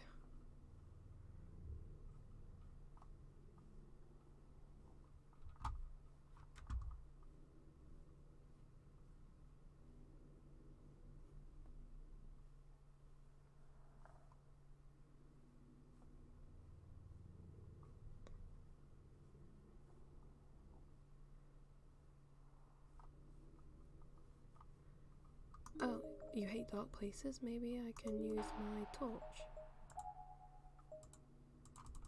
No?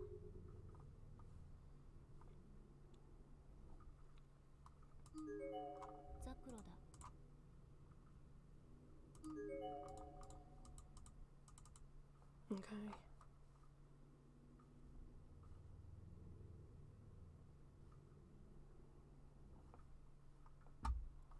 I am confusion.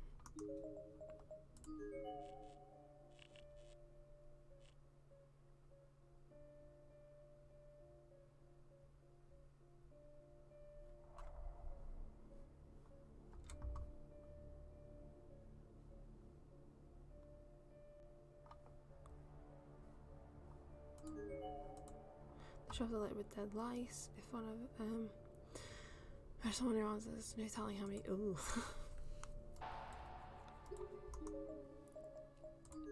Let's go to 1A.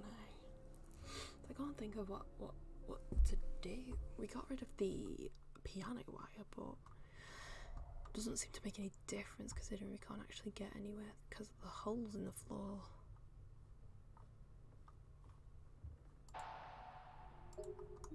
Or maybe let's try go that way, because now maybe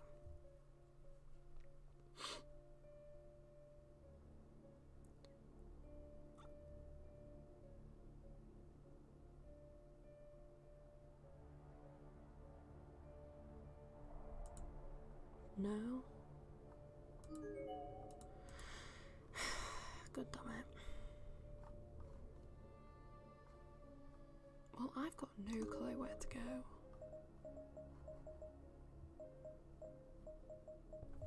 I'm looking it up because I'm too lazy. Sorry, I should be on mic. I'm too lazy to figure it out because I don't know where else to go. Da-da-da-da.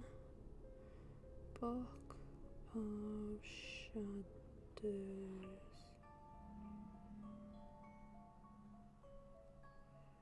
Chapter 1.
I really don't. Let's go back here.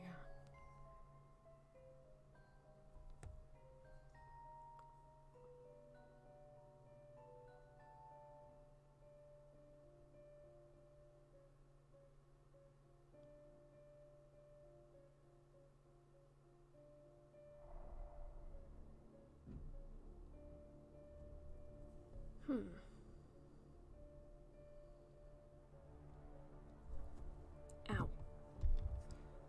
It got stuck.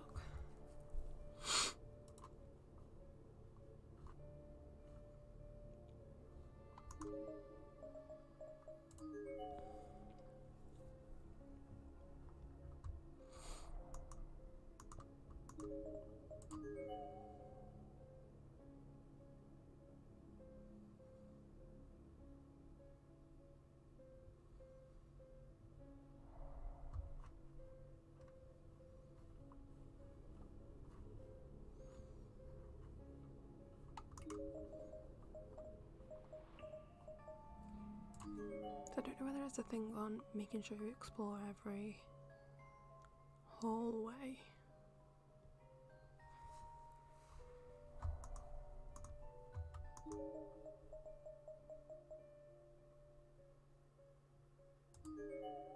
Go back down here.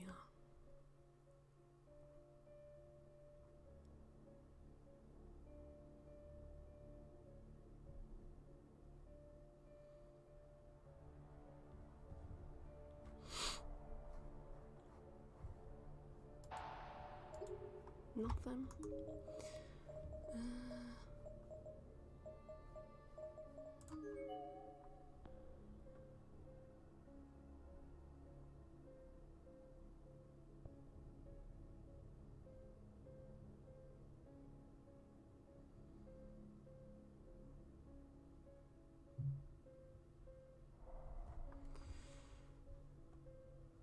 Oh.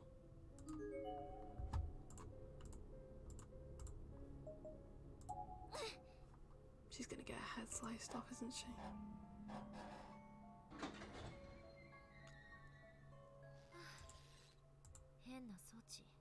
What a strange contraption. Pulling the lever made a retractable floorboard extend outward over the hole, but also restrung all the piano wire.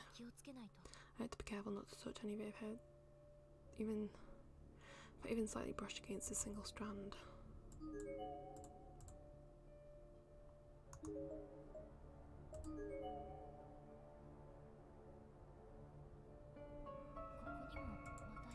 Another one. Right at the base of the staircase, no less. What a sadistic place to put it. It should be possible to use the stairs, but that is best to go slow and take it. Okay.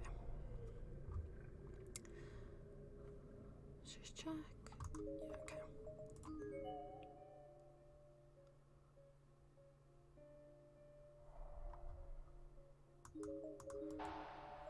%42% darkened.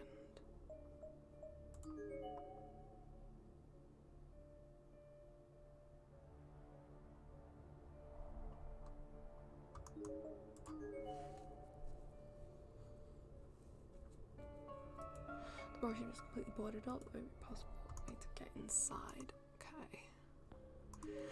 To the girls' room then.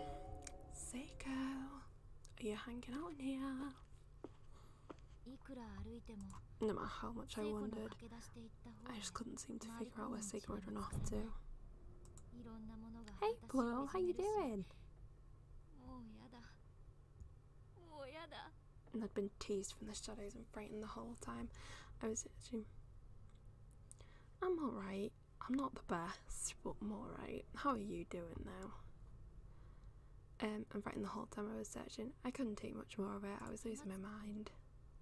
When I came back to my senses, I found myself standing in the hallway on the 3rd floor of the school building.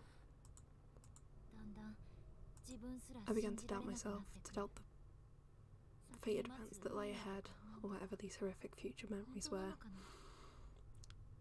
It couldn't actually happen, right? I had no real reason to doubt the things I'd been envisioning, of course, but I kept telling myself it was all just paranoia. I'd experienced deja vu many times in my life, ever since I was a little girl. It didn't have to mean anything. Someone once told me that deja vu was just the brain recognising a similar situation from one's past and making a false connection, pulling the wrong file. Please, no more.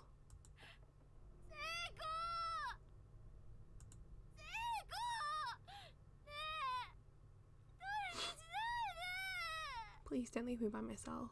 何かに頭を支配されたように I'd basically 理 lost 性を失った all 私 ability は to reason, as if my mind had taken over by some outside force. I broke down on the spot and started crying. Oh, あの音は what's 壁 that? を蹴るような大きな音に A loud sound 引っ caught 張ら my れるように attention. 私は腰を It 上げ sounded た like someone kicking a wall. I shot up from the ground as if I were 同 yanked. 時にこのシ As チュ I エー rose, ション my の brain 記憶 began の引き出し recognizing が a similar situation ゆっ from my くりと past. 開き始め A る file was being pulled. やだ No. トイレの中から聞こえてくる Sounds of a struggle coming from inside the 乱暴 bathroom な stall. 音 It's exactly the same. そうだあの時も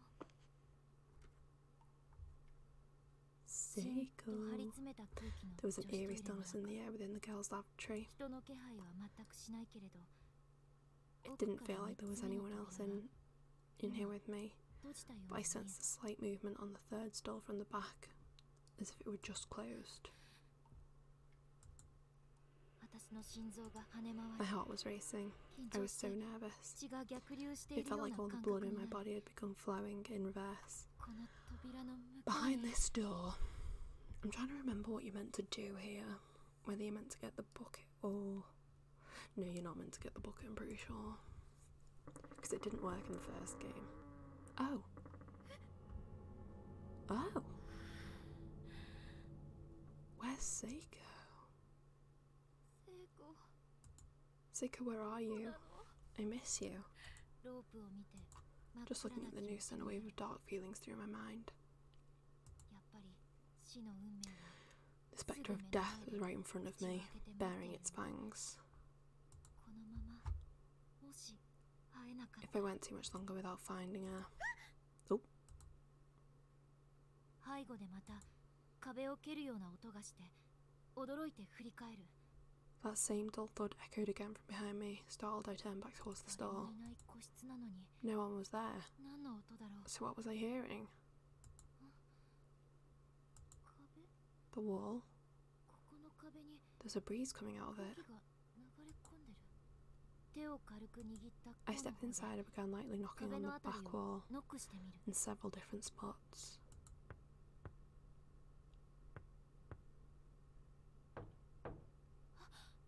ここ壁の後ろに It's 空間がある hollow. よく見ると周りの壁 Looking 板が closely, 少し浮いてい The る wall did jut out very slightly in that exact spot. 私は考えるより先に奥に空間 Unconsciously, がありそう I な pushed その on 壁 it, をギュッと押していた壁の一部が and a small piece of Door paneling swung out from the space beyond like a door. 壁だとばかり思っていた It から was well hidden, to say the まさ least. か奥に空 Never 間があ once る would と I は have guessed 思いも there'd し be な a かった hidden room behind this particular bathroom stall. 真っ暗 It's really dark in here. 畳を縦に2 Where 枚 am I 並べたくらい going? の細長い空間 The が room was extremely narrow, making it feel longer than it was. You could fit maybe 2 tatami mats on the ground here, end to end. 行き止まりの床には人が入れるくらいの A 穴 hole が was 開い cut て into いて the floor 下の階に降りられ in る the back, outfitted with a ladder leading down into the main school building 下 below. の階が見えない I peered down the hole, but could see no sign of a floor, 2階や nor 1 the 階 end of the を越え ladder. て地下に This ま thing で could lead all 到 the way 達 down して to し the まいそう ground level, or even farther. 気圧か風のせいなの Whether か due to pressure differentials 隠 or し a 扉が breeze, 勝手に閉まっていた the secret door suddenly shut itself さっ behind き me. からの音はこれだったの That か must have been what I was hearing earlier. この穴 A wretched smell was wafting up from below, ものすごい hardly a 周期が surprise 立ち given 込 where め I ている was. この下に降りても I didn't want to imagine what unspeakable things 想 might 像 await を me at 絶 the す bottom る of 場 this 所に ladder. 出るだけのような気もする But if Seiko had gone this way, I shook off my misgivings and began descending. This doesn't seem right. 汚物が溜まっている部屋に着 I くん wonder じゃ if ない maybe this ladder ended in a garbage dump or 自分に問 something. いかけると I stopped in my 戻りたくなって tracks, seriously considering turning back. でももう二度と But 来たくな I いし didn't want to miss something それな and ら have to do 今 this 確 again 認してし later. まおう So I figured I might as well tough it out, see what I might find at the bottom. 考えを二転三転させながら I was waffling between my desire to be な thorough るべく and my 空気 instinct を to 吸わ turn ない back, ように but I kept climbing down all the while, holding my breath as much as I could. Ugh. How you doing there, Plum? You didn't say. Sure is wet. If I'm not careful, I might slip. Ugh.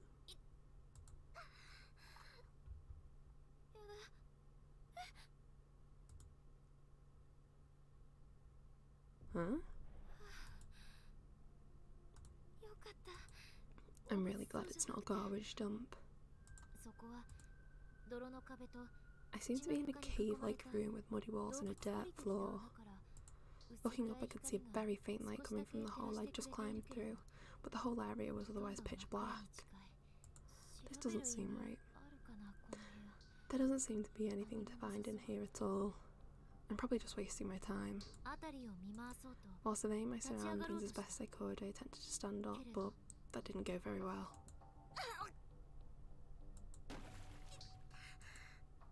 What the hell? My ankle had swollen pretty badly. Felt like it was on fire.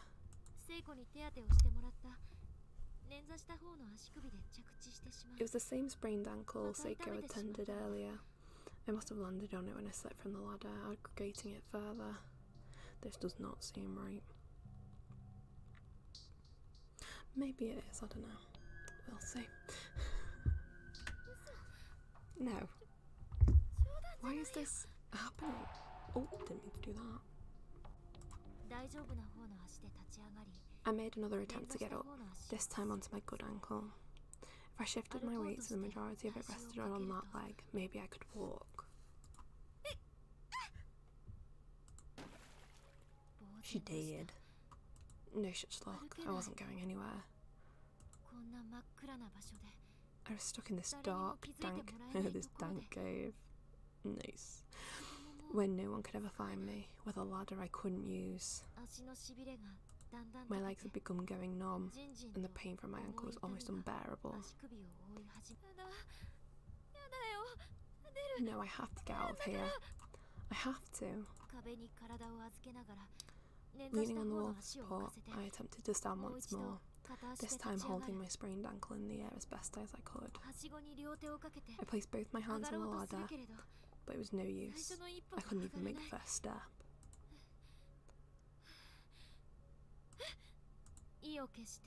Mustering all my strength, I figured I'd give jumping a try, even if it was only with one leg.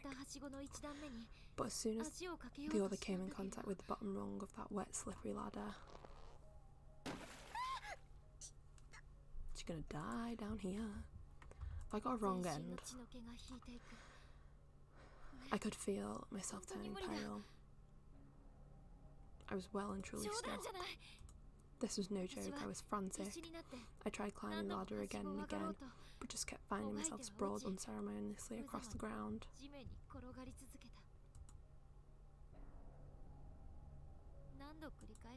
I couldn't even say how many times I challenged these damn rungs. I even searched the walls nearby for another way out, but it was simply no use. Tears were welling up in my eyes uncontrollably. I'm sorry, Seiko. I can't make it. I can't save you.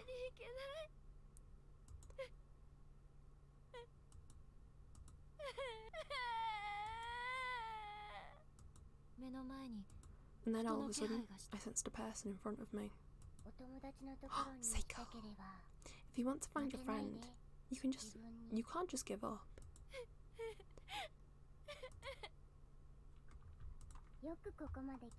I'm impressed you made it this far. You've done well. Thank you for the motivation, Seiko. Oh, she's got the marks around her neck from where she was strangled. It was a little girl. She was just there. She spoke to me in a very comforting voice. Then she hugged me tightly, as if trying to enshroud my head with her being.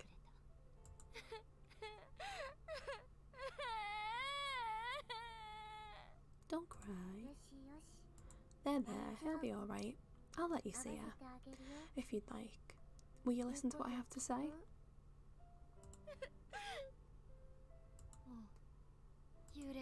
I didn't care who.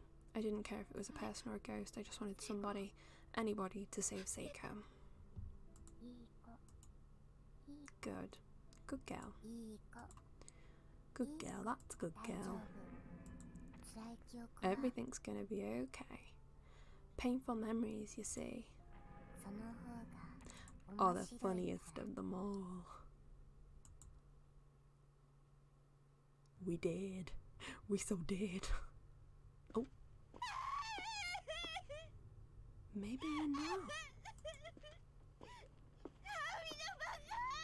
Naomi, you insensitive jerk.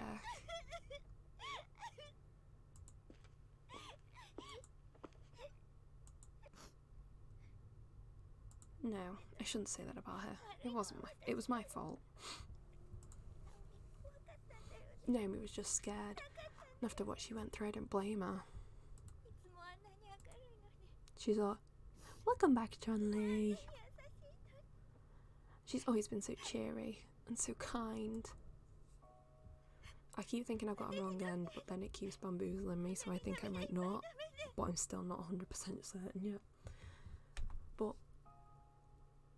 I brought out all her pain, all her tears. And that's the one thing a friend should never do. A smile suits her face best of all. I'm sorry. I'm so sorry, Naomi. I'm sorry for making you sad.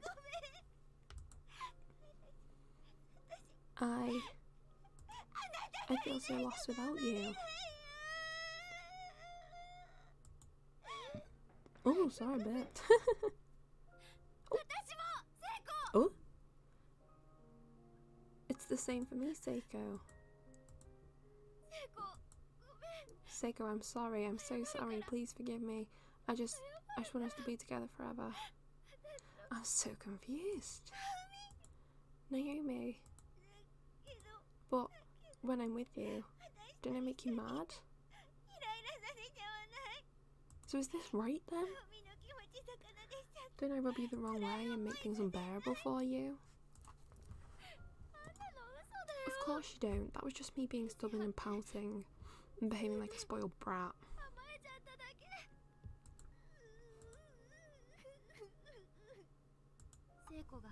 Ooh, Seiko approached me with arms outstretched. She wanted to hug me, and I immediately obliged without the slightest hesitation.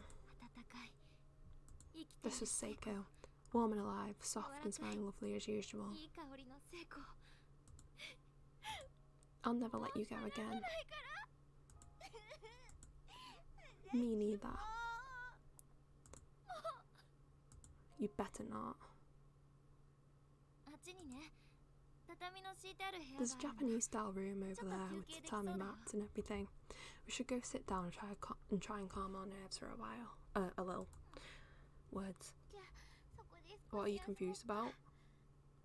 I just thought I was heading into a wrong ending because Naomi was in this like pit and couldn't get out, but now she's with Seiko, so I think I'm alright. But I'm still on edge because I don't want to trust it. A break sounds nice. Let's go. But I think I'm getting more and more confident that this is okay. Oh, maybe not. Custodian's closet. This is the one of the doors that wouldn't open, isn't it? Oh. I passed out earlier, I guess. When I came to, I was lying down in this room. I was someplace underground, I think, with no way out, and then I saw a little girl. For the life of me, I couldn't remember clearly. That's really odd. Maybe you have a guardian angel on your side. Or a ghost. Come on, don't say that. Well, you should remember where that pit leads from the first game.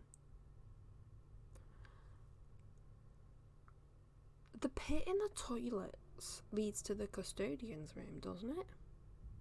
Because you go in the custodian's room, you walk past Kizami and Naho's body, and then you're in this place, and then you go up and you're in the bathroom where Seiko hung herself, if I'm correct. Well, I remember that spirit told... Well, remember what that spirit told us when we first got here? He said not all ghosts are bad. Not all bad, huh? Seiko calmly opened the door and stepped into the custodian's closet. I could hardly believe this was the same person who got scared out of her mind at the first sight of a ghost only a few hours before. なんか聖子、さっき You まで seem a より lot も more 強くなった fearless ね now. Does it? I thought so, but now you're making me question it. Then when we got here, Seiko, or is that just me? As long as you're around Naomi, I feel like I've got nothing at all to be scared of. That's all well and good, but just make sure you don't let your guard down, okay? 用務員室の中は明かりはつかなかったけど There weren't any working lights in the custodian's closet, but it definitely felt a lot safer in here than it did out in the creaky hallways. They're really testing my reading skills with these words today. しばらく無言で The two of us plopped down next to one another on the tatami, and for a long while, neither of us said a word. I guess we weren't sure what to talk about. 無事でよかったよ I'm so glad you're okay, Seiko. ナオミも You too, 足 Naomi. 首どう How's the ankle? Still hurt? さっきすごく痛くなったよ I うな気 feel がするん like だけど it did really badly for a while, but it's totally fine at the moment. よかった Glad to hear it. 聖子おまじないの Did you manage to 手端 find は your papers all 見つかっ scrap? たないの No, it's still どう missing. したのかな I guess I must have dropped it somewhere 学 else. 校の中で探 And す finding anything in this place is quite a feat. 困った And ね losing your papers all scrap じ means ゃあだ death. ったらさ委員長に頼ん Yeah, で it is.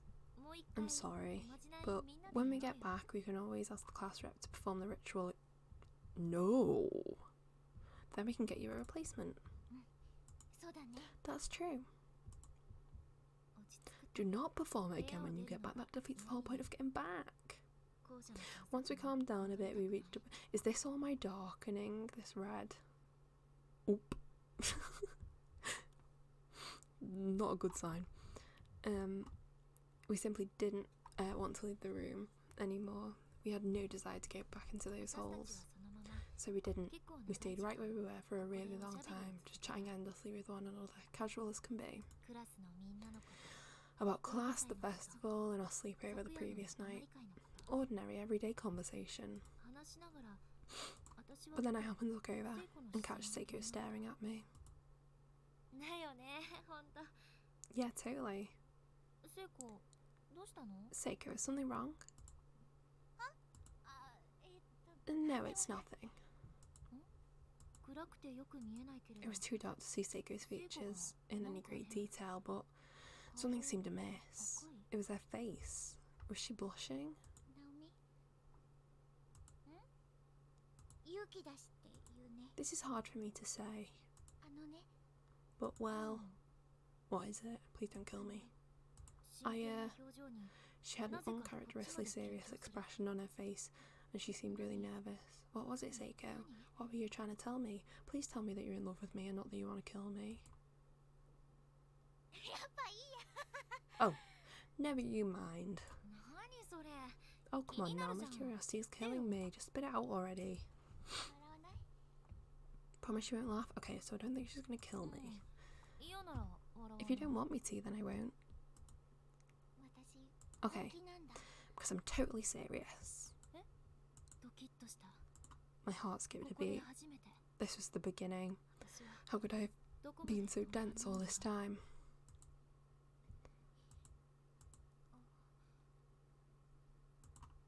ここって何が起こるかわからないから Since we have no idea what's gonna happen to us in here, there's something I really need to tell you. うん Okay? 聖子の視線が Seiko's focus changed. Her 私の gaze was now 唇に directly 注がれ squarely て at my lips. 待っ Wait, て was これって this? あのね Will you kiss me? え I thought this happened in a dream. したいの I want to kiss you. なんで Why? 好きだから Because I love you. 友達と As し a てでし friend, ょ right? Nope. Nope. 聖子は黙って首をブンブン Seiko didn't say a word. She shook her head 頭が真っ白になる fervently. これって I was dumbfounded. Was she confessing to me? 男子にもされたこと I ないの hadn't に even had a boy confess to me yet. She hung her head low, staring down at her feet. My silence seemed almost like it was causing her physical pain. She looked like she might explode. I couldn't see her face clearly, but I was certain she must have been quivering and blushing from ear to ear. You're serious? I'd marry you if I could. I want to kiss you and hug you too. Oh, Seiko. That was the first time I'd ever heard Seiko speak so softly, or with such a stammer in her voice.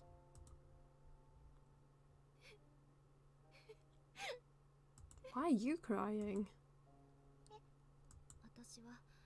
Before I knew it, I was crying, and I had no idea why. Me neither. Seiko is a catch. Seiko, I'm sorry. Why would you run away? You just got back together. Why are you separating? You know what? A simple no would have sufficed. You didn't need to get you both killed. I ran out of the room and just took off down the hall. Jesus Christ, Naomi, you aren't half dramatic. You can say no. I still couldn't tell why I was crying. It's like I was scared. Maybe I was happy. Or maybe I'd just lost a friend. Oh. I'm so darkened. I need to calm down. The Seiko I was friends with was gone. Wasn't gone. She hadn't been lost. Regardless of whether or not I was able to return her feelings, I owed her at least a thank you. Oh yeah, someone turns around and goes, I want to marry you, I want to kiss you, I'm in love with you. You just go, thank you. I know. Seiko must have been pretty deep in regret by that point. I needed to get back to her. I needed to let her know that I would still stand by her. Well, you did run away, so I think she's going to be questioning that.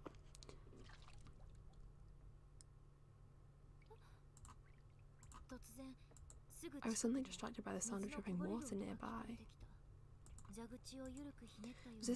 It was as if someone had left the faucet on, but only just. Yeah, just like any other game, there's perfect time to convert the high score into people. You think you know this scene? Well, now you've got me nervous. It was just someone left the faucet on, but only just. It was slowly and it was slowly spilling out onto the floor. But where was it? It sounded close, yet there was no sign of running water anywhere that I could say. I had a bad feeling about this. All I knew was it was close. Like, really close. Wait, no. It couldn't be. I looked down at my feet and I gasped. Oh! An unpleasant looking black fluid was running down my thighs and pooling on the floor beneath my feet, and it wasn't stopping. Ew, what the hell is this? I hesitantly collected a bit of it on my finger and studied it. It wasn't blood. It was almost tar-like in consistency, smooth and viscous. It seemed to be faintly glowing as well. What have you been eating, Naomi? Why was something like this coming out of my body? I went to wipe my finger on my skirt and shifted in place only to leave my footing and fall back, landing hard on my rear.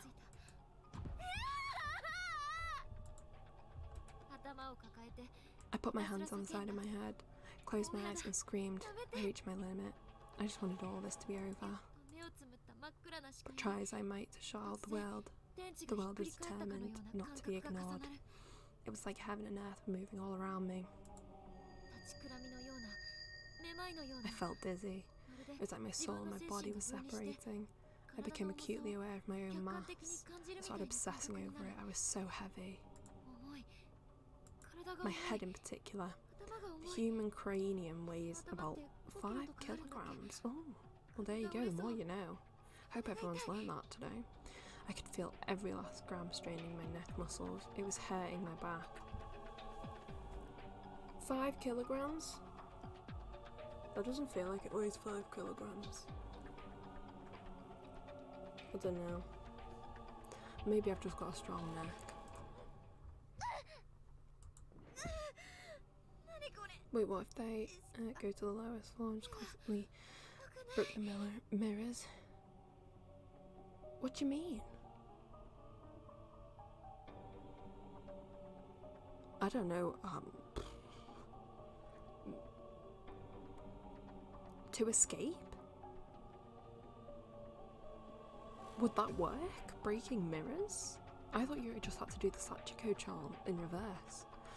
Well, and a piece Sachiko. What's happening? I'm losing consciousness. Can't open my eyes. Windows or whatever.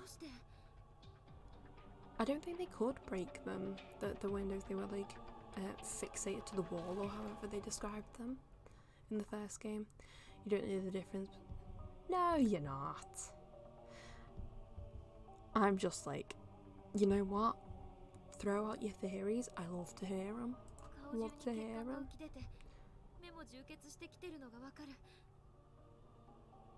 I could feel the blood vessels in my face pressing against my skin. I could see blood behind my eyelids. I mean, some of them look pretty broken in some parts.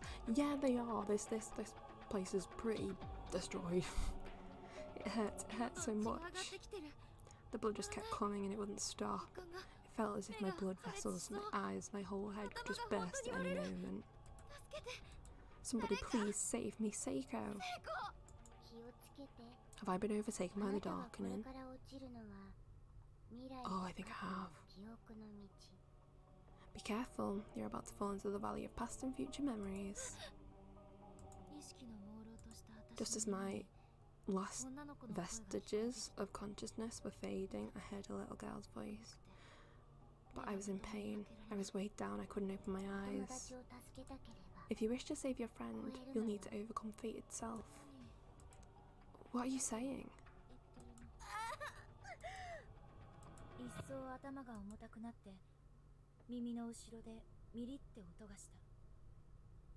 The heaviness in my head grew at an alarming rate, and I heard a tearing sound behind me. Ooh. It was the sound of a major blood vessel breaking wide open. I don't like the sound of that. And I was certain I was going to die, but then the pain and dizziness simply vanished. I had the sensation of a faint shimmering before. I missed the end of that. And I wondered if maybe I could open them now. Slowly and carefully, I relaxed the muscles that were so forcibly and fearfully holding my eyelids shut. Oh! I'm home. Where am I?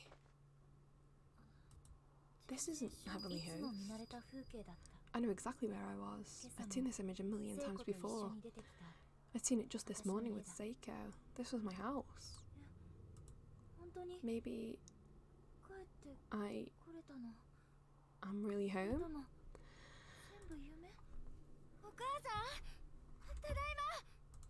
Mom, I'm home. Something wasn't right. My field of vision was low to the ground, and everything around me looked so much larger than it should. What was going on?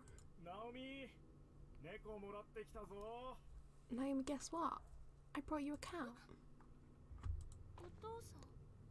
Dad? You've always been so mature watching the house all by yourself on our way. Come on, pet it. Isn't she great, Naomi?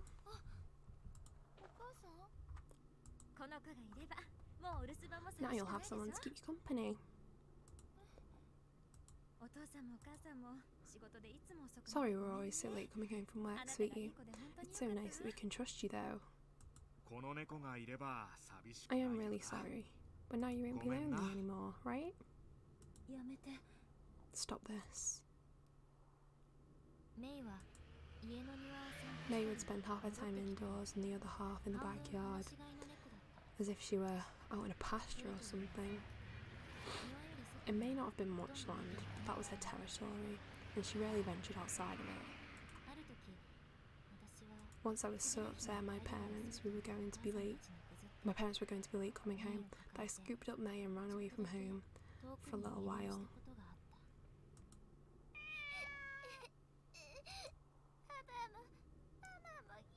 I hate you. Oh no. Stop it. It's because you're here, May. Because you're here, Papa and Mama think they don't have to come home. It's your fault, you know. Did she kill the cat? Is she a Kazami? Naomi, what's wrong? Why are you crying? Where did you and May run off to? Oh no, she didn't kill the cat, okay. I'm sorry, May. I don't want us to be apart. I said a really mean thing to you, May. I'm so sorry. No, it's alright. May will always be there for you. She loves you, you know. She can sense exactly how you feel, and she's very understanding.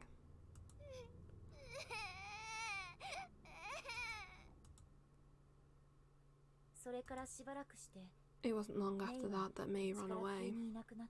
Oh. I searched for her every day, through teary eyes, but in the end she never did come home. Such a pity. I guess even cats get strange ideas in their heads from time to time. That wasn't it. And you two were such good friends too. I did this. Well, you'll make new friends and you'll make a new friend in no time. You just need to put this out of your mind and move on. Because May was so understanding and kind-hearted that she disappeared from my life. Is May like a signifier for Seiko? If only I hadn't said what I said to her.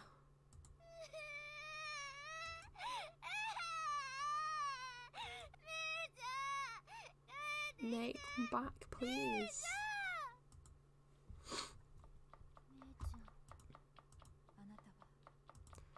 You never change, do you? Mom, where are you? She's not here. Naomi? Seiko? Seiko, are you alright? I've been looking all over for you. I'm so sorry about before. She didn't respond, but she didn't have to. This was definitely Seiko. I can't see you very well. Come a little closer, please. Let me see your face. I drew in towards Seiko, who was sitting on the ground, and rested my head on her shoulder. Then I wrapped my arms around her. I still couldn't see her face, though it might be because of the dim lighting in the room. But no, that wasn't it. Something was very wrong here. Seiko wasn't moving in an inch, and that's when I realised. Her skin was cold. She's dead! Where was I? Was I at home? Was this Heavenly Host? The last thing I remembered was frantically trying to find her again. I could smell incense from somewhere far off, and finally realised this wasn't reality.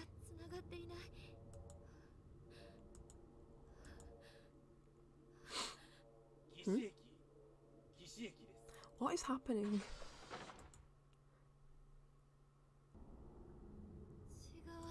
No.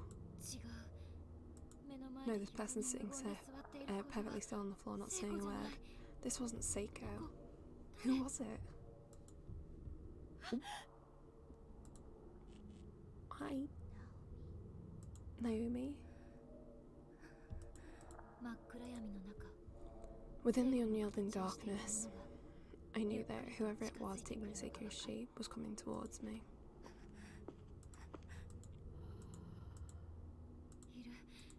She's here. She's right next to me. I can feel her breath. I can sense her presence. Who are you? I'm your friend. With the broken neck, remember? This is the future. Will you make me die?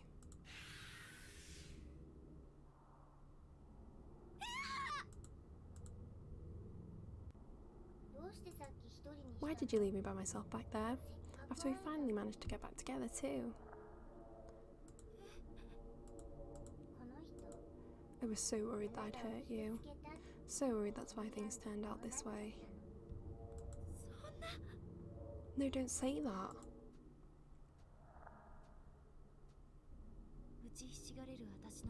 As I lay there, stricken with grief, I heard the footsteps of a child approach.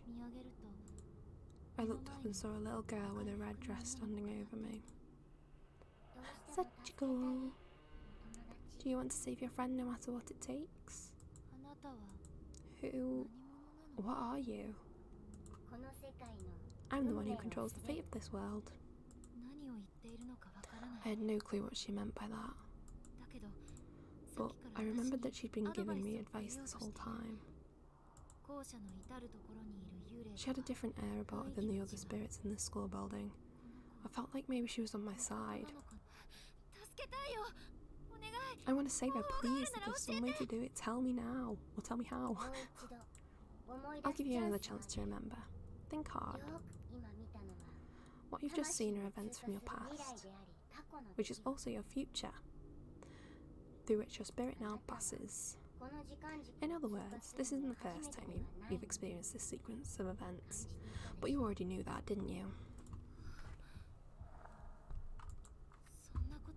This sort of thing doesn't happen.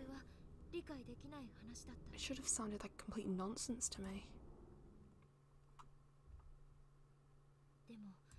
But I didn't say a word, I just nodded. They were only fragments, but nonetheless, I was seeing crystal clear visions of what I can only assume was my first time experiencing these events. That sense of deja vu I'd been feeling wasn't just some crazy delusion or misidentified nerve impulse in my brain. It was real. Then you've also already seen the trigger event from which your despair originated. So now you fight against this fated demise.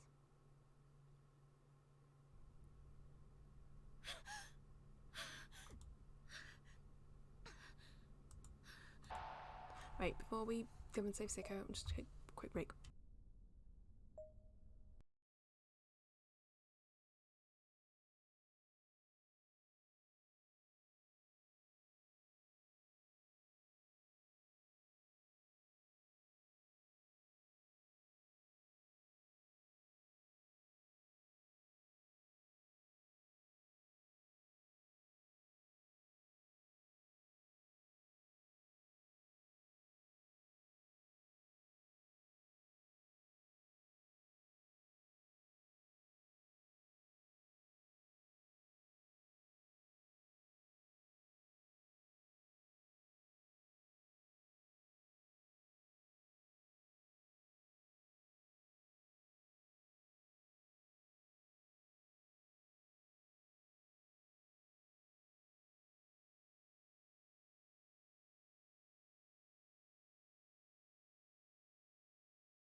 Right, I'm back. Oh! Why is Rude up there? Rude! Okay, it's because it was under the game and the game vanished. I'm cold now. Debating putting my blanket on, but then I'll get like too hot. We'll put it on. Just put it on the low temperature.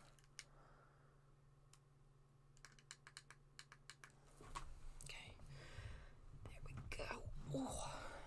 I just went and got a drink as well, that's why the break was a bit long. All this reading, drying my throat out. Okay. Earphones. Back to the game. Good news is my darkening hasn't gone up too much.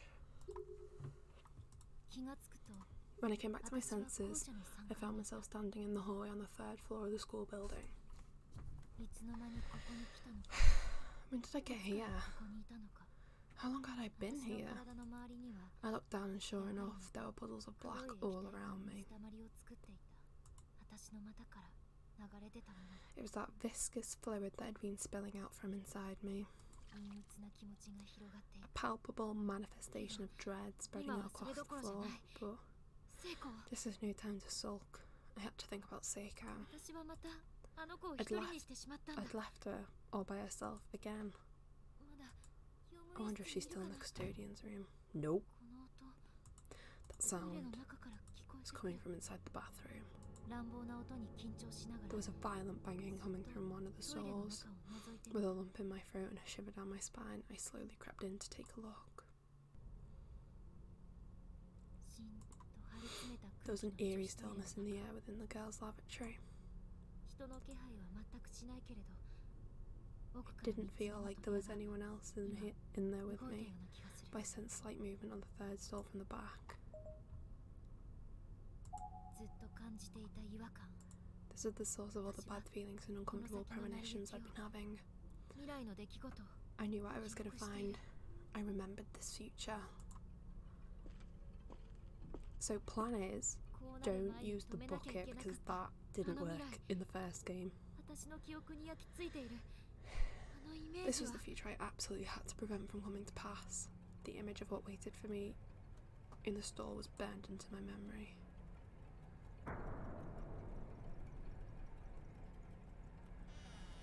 There she is. And now it was a reality.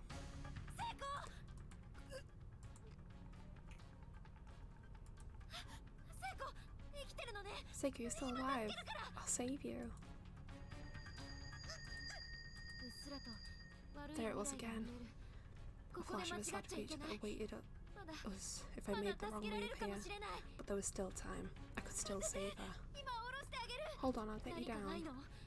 How? Hermes was pretty high off the ground. I needed some way to get up to neck height in order to pull her down safely.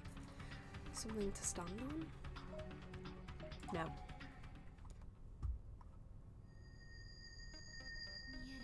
No, I remember now. The bottom of that bucket is rusted through. I fall and wound up breaking Seiko's neck. There must be some other way. Some way I can loosen the rope so she can breathe.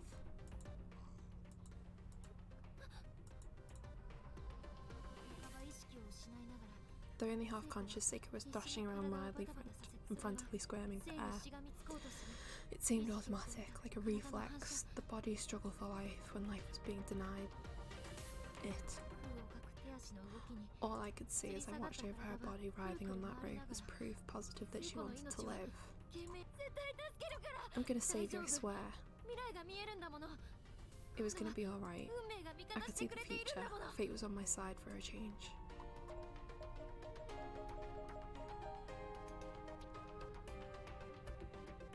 Grab her body does not seem like a good idea. Oh wait, I remember this too. If I try and lift her, I'm just gonna end up pulling her down hard and breaking her neck. What do I do now? There has to be something else. Hoist her up on... yes. Because that's what Satoshi did to us in the other chapter. That was it, I needed to lift her higher up. I quickly ducked under Seiko's body and forced myself between her wildly flailing legs until she was sitting on my shoulders.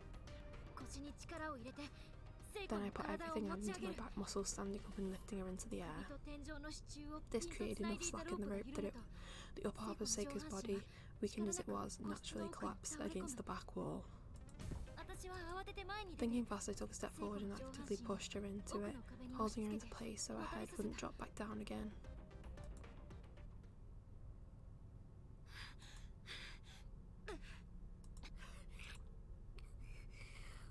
Did we do it?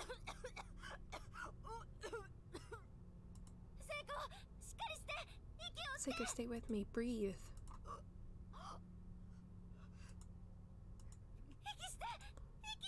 Breathe.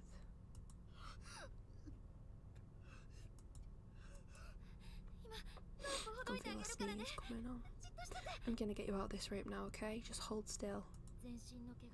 All the hair on my body was standing on end. I actually did it. I averted fate. I prevented Seiko's death. I could feel it all throughout my being. I just stepped into a new world, a new destiny. It was an odd sensation. My deja vu, my memories of a horrible future had ground to a halt. I had no idea what would happen from now on. It seems the only memories I retained from the other timelines were the ones related to my dearest friend's demise. Seiko had stopped squirming and simply slumped over, exhausted from the whole ordeal. I reached my hand up to her neck, carefully and gently, and after a lot of fumbling, I successfully untied the knot on the rope. Peeling the slack noose off Seiko's neck made sort of a cackling sound with each yank. I was in awe of how much force the rope had exerted. It was painful just to think about it.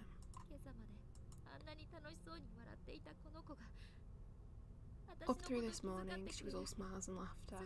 She was always thinking about me and always so kind and outgoing. Why did something so horrible have to happen to her? But there was nothing to be afraid of anymore. Seiko and I had now bypassed the sad fate that previously awaited us. As long as the two of us were together, we'd make it through this. The way this scene happened in the end. And Seiko died because Naomi went out to go get the bucket. And yeah, exactly. I think that happens in the first game too, because you go outside to get the bucket and by the time you come back, she's dead. Yeah, they kept that pretty consistent in the anime, and then in this they were like, nope, bam, something new. I couldn't even tell you what my reaction was when I first saw this, especially what's coming up, which, no spoilers, but it's quite fun and interesting. I don't know how to describe it. They portray, yeah, they do. I led Seiko out the stall and gently laid her down on the bathroom floor. She was too weak to go any further. I was always so surprised about Yoshiki's death in the anime. Sorry for anyone who hasn't seen the anime, but spoilers for the anime. When they killed off Yoshiki, I was like, oh. And that actually disturbed the hell out of me, that death. It's like, you idiot, why would you try to hang yourself? I was so worried about you. Seiko was like, I can't speak. You have no idea. I laid my head on her body. She was so warm. I wasn't going to let her go again. I wasn't going to let anyone take her away from me. It's okay. It's okay now. I'm sorry, Seiko. I won't ever leave you alone again. Do you understand? Can you see me? It's me, Naomi. What is it? Oh, she's got her voice back. Seiko?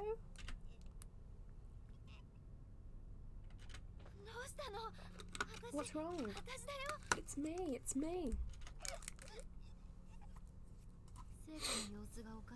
Seiko wasn't acting like herself. She was regarding me as if she'd just seen a ghost. Her face was plainly painted with abject fear from the very depths of her soul. It's like you just tried to kill her or something, you know? She stumbled to her feet clumsily, then hastily darted out of the room.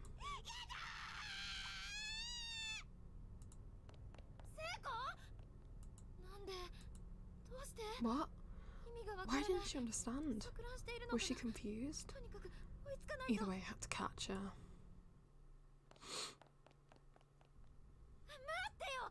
Wait, tell me what's wrong. It's me, it's Naomi. I kept pace with Seiko's frantic, unsteady sprinting as she turned the corner and headed down the staircase. And then...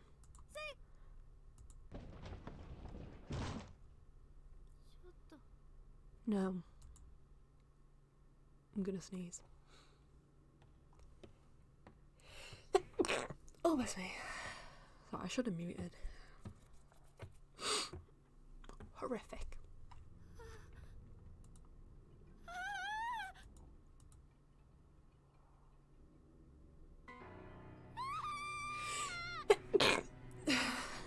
Uh-oh, Seiko. She's been beheaded. Why, Seiko? I saved you. I just saved you. Sachiko.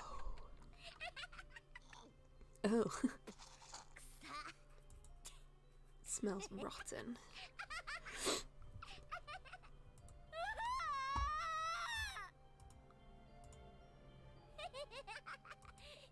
Oh, poor you, poor you. Did you really think you could save her? Once someone's fate passes through these halls, it locks in place forever. Don't you see? If your destiny was to die here, then that's what's going to happen no matter what. So that means if they all escape, does that mean that their destiny is to escape no matter what? So they can't be killed here? Because technically that's not what happens. But that would be what she just said. And the way you died will just keep getting worse and worse every time. Good girl, good girl. Don't worry, I'll gladly extract all your painful memories for now. This isn't your first time here after all, right? Thank you for the host, Scholar Katana's minion. Got to Katana minion. I realise that I read that wrong every time. You have all the time in the world to savour all in new unspeakable ways your friends can die. Pog. Hi, Phosphor.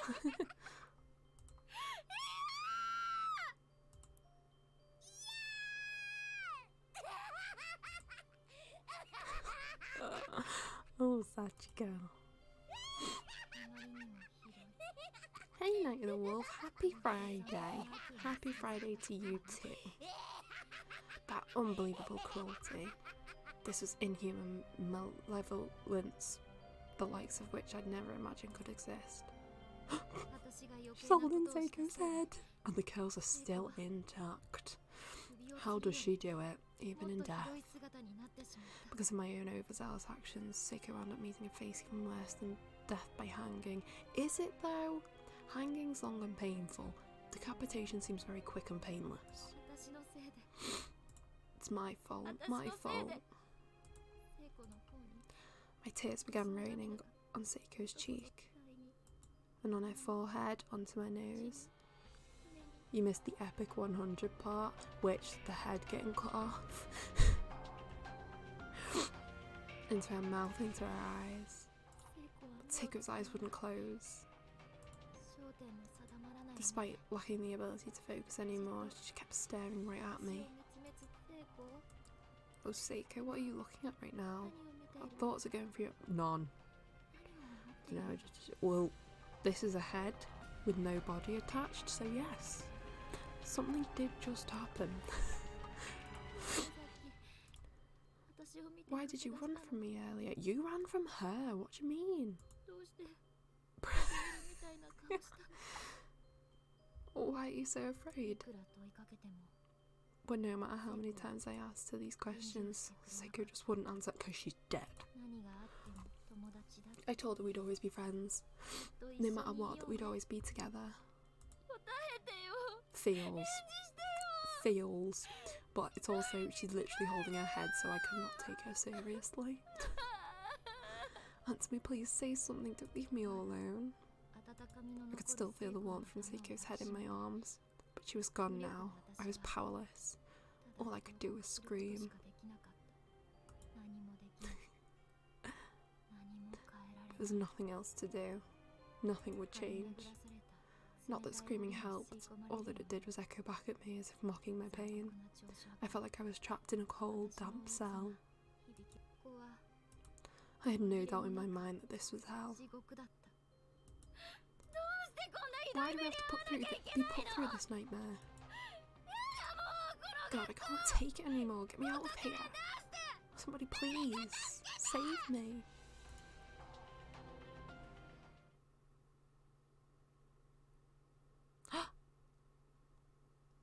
An alternate universe tale. We did it. We can now play Demise.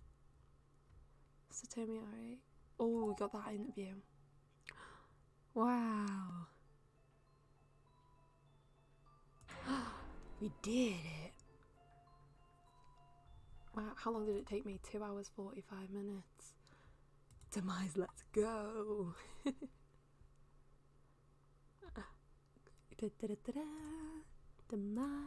Demise. We'll start Demise because I think it starts a bit slow. So, oh, thank you so much for the host, Naho.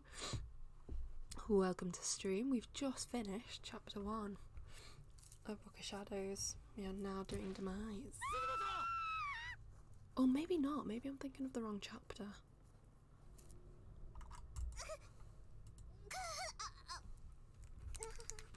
It's 200 chapters. There may as well be, you know, for how long the chapters are.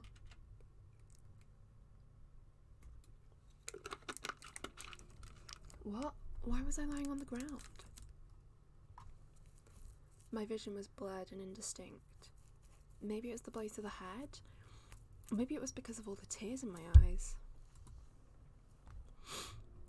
I'd been forced out through the infirmary door and tossed like a rag doll into the hallway. I could barely breathe and was completely unable to move. I wished I could slip away into unconsciousness, but my agony was keeping me in the moment. My abdomen. I put my hand to it without thinking, and a sharp pain flew through my palm as well. Looking down, the whole area of my body was soaked with blood and laboriously pierced by large pieces of glass, many of them the size of drafting triangles. I was certain some of them must have sliced all the way through my internal organs. Oh God, why? Why was this happening to me? Yuki! Hey lady! No, help me please!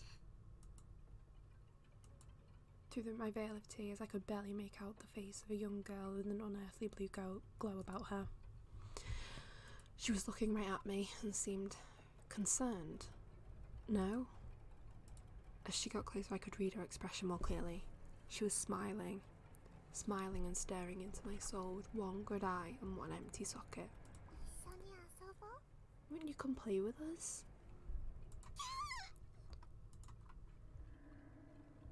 Oh! All at once, I was pulled up into the air with incredible force by the other two faintly glowing children. Been going for nearly 3 hours, wow.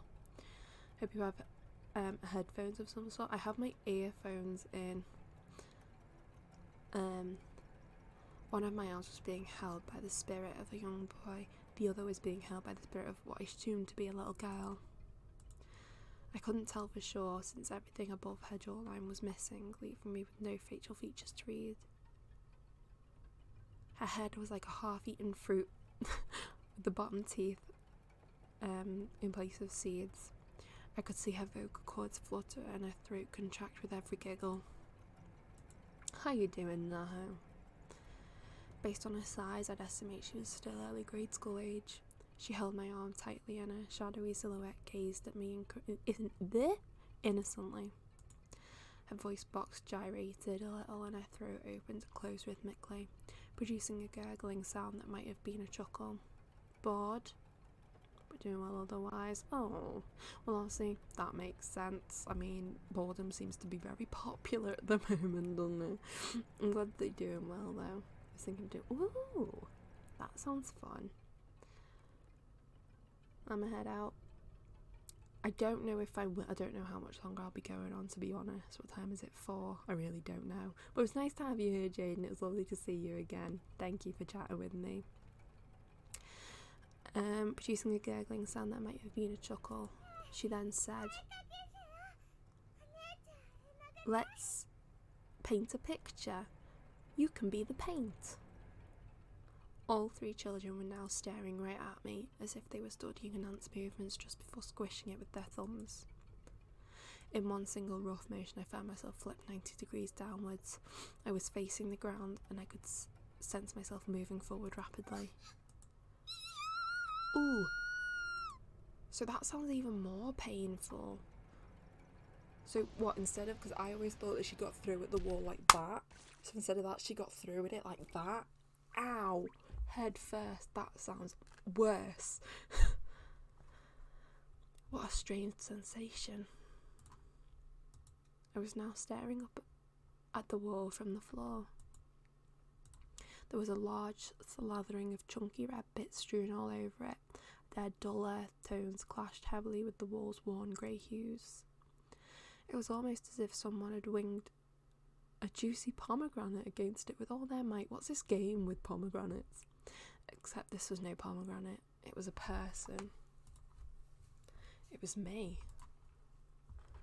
My limbs were ripped clean off, and my belly had burst open into a conglomeration of glistening blood, entrails, and other miscellaneous bodily fluids. The force of the impact was enough to scatter parts of me all the way to the ceiling. I was an unsightly mess of slimy globules and viscera. Pomegranates can look like gore from certain angles. Yeah, definitely more liquidy though than I imagine blood to be. The smell was intensely foul, but then it was a conglomeration of raw meat after all. Never mind the fact it was my meat. And I was just a head. A severed head torn off at the neck on impact, staring up at what was left of me in my last few moments of consciousness.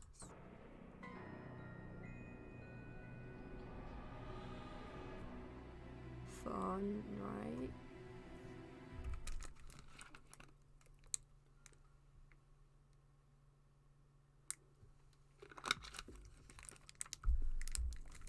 So this is my Yu's chapter, that's alright, and I thought this was Miss Yui's chapter, which is why I said I thought it started off a bit slow.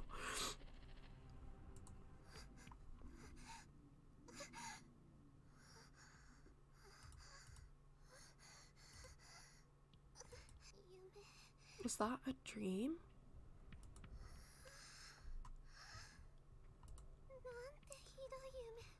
What an awful dream. Absolutely awful. And the worst part is, it was so vivid. I could even smell it. Wait. Where am I? This isn't right. This isn't the classroom helping with clean up. Oh no, I was just in the classroom helping with clean up. Is this part of the festival, maybe? Class 5 was hosting a haunted house. Maybe that's where I am. God, I hate this kind of stuff.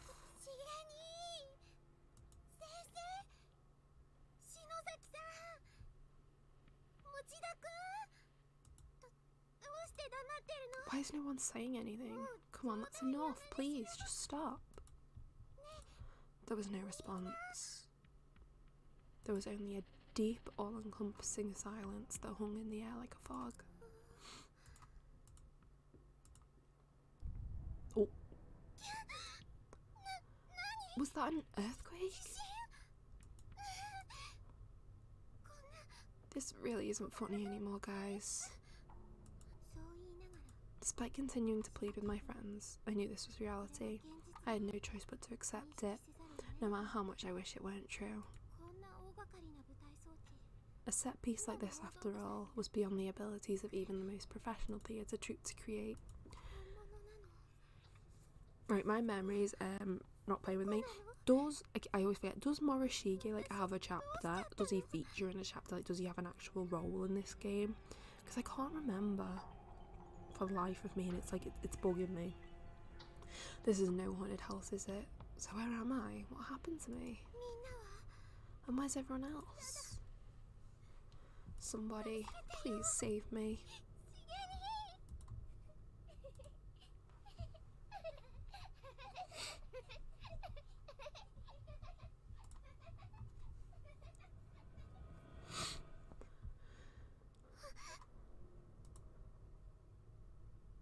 Oh.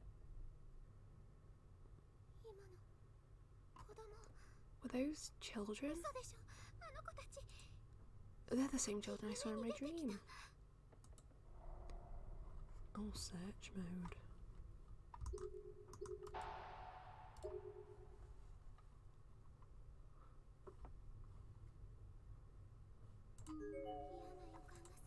I've got a bad feeling about this room. I feel like if I enter, I'll be done for.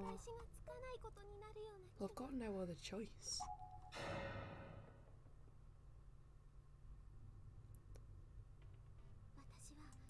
I decided to follow my instincts on this one. Rather than renting the creepy infirmary, I better suited trying to find my friends. I still couldn't believe I was really in this place. But I was. I was transported somewhere horrible. And if I was here, that meant the others probably were too. I just needed to meet up with Shig. That alone would be enough to keep me going. Episode 2, Demise.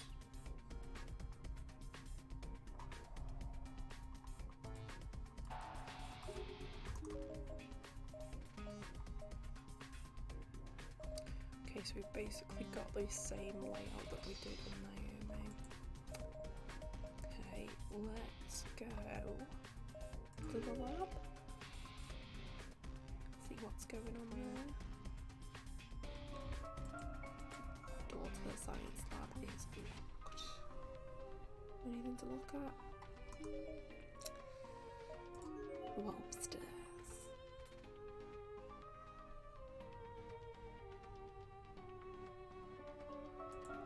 Stairs packed out with desks, making it completely impassable. I couldn't possibly clear these away by myself. If only one of the boys were here to help me. Come on, Mayu, be a strong, independent woman. Shig doesn't care much for manual labour though. What was it he said during the setup at the festival? This sort of blue collar work is beneath me. It's far better suited to the likes of Kishinuma. Yikes. Getting him to move even one desk was like pulling teeth.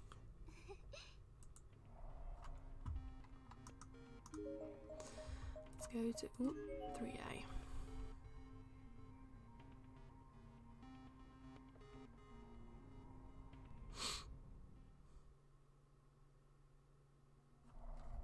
Oh, dead body. Dead body. Anything over here? Smells so good. The smell of tasty meat. Where is it coming from? It was a young girl. She seemed in her mid-teens, and she was wearing a school uniform, suggesting she was indeed another student from somewhere. But something wasn't right. Upon closer inspection, she realised that this younger girl was very much dead. She's dead? For real? Oh, she smells. Well, if she's already dead, there's no need to insult her. Jeez. Respect the dead, Mayu.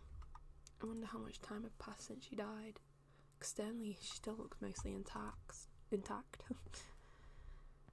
But her internal organs have completely begun to decay, with various sundry fluids leaking out onto the floor all around her. Drawing in for a more detailed look,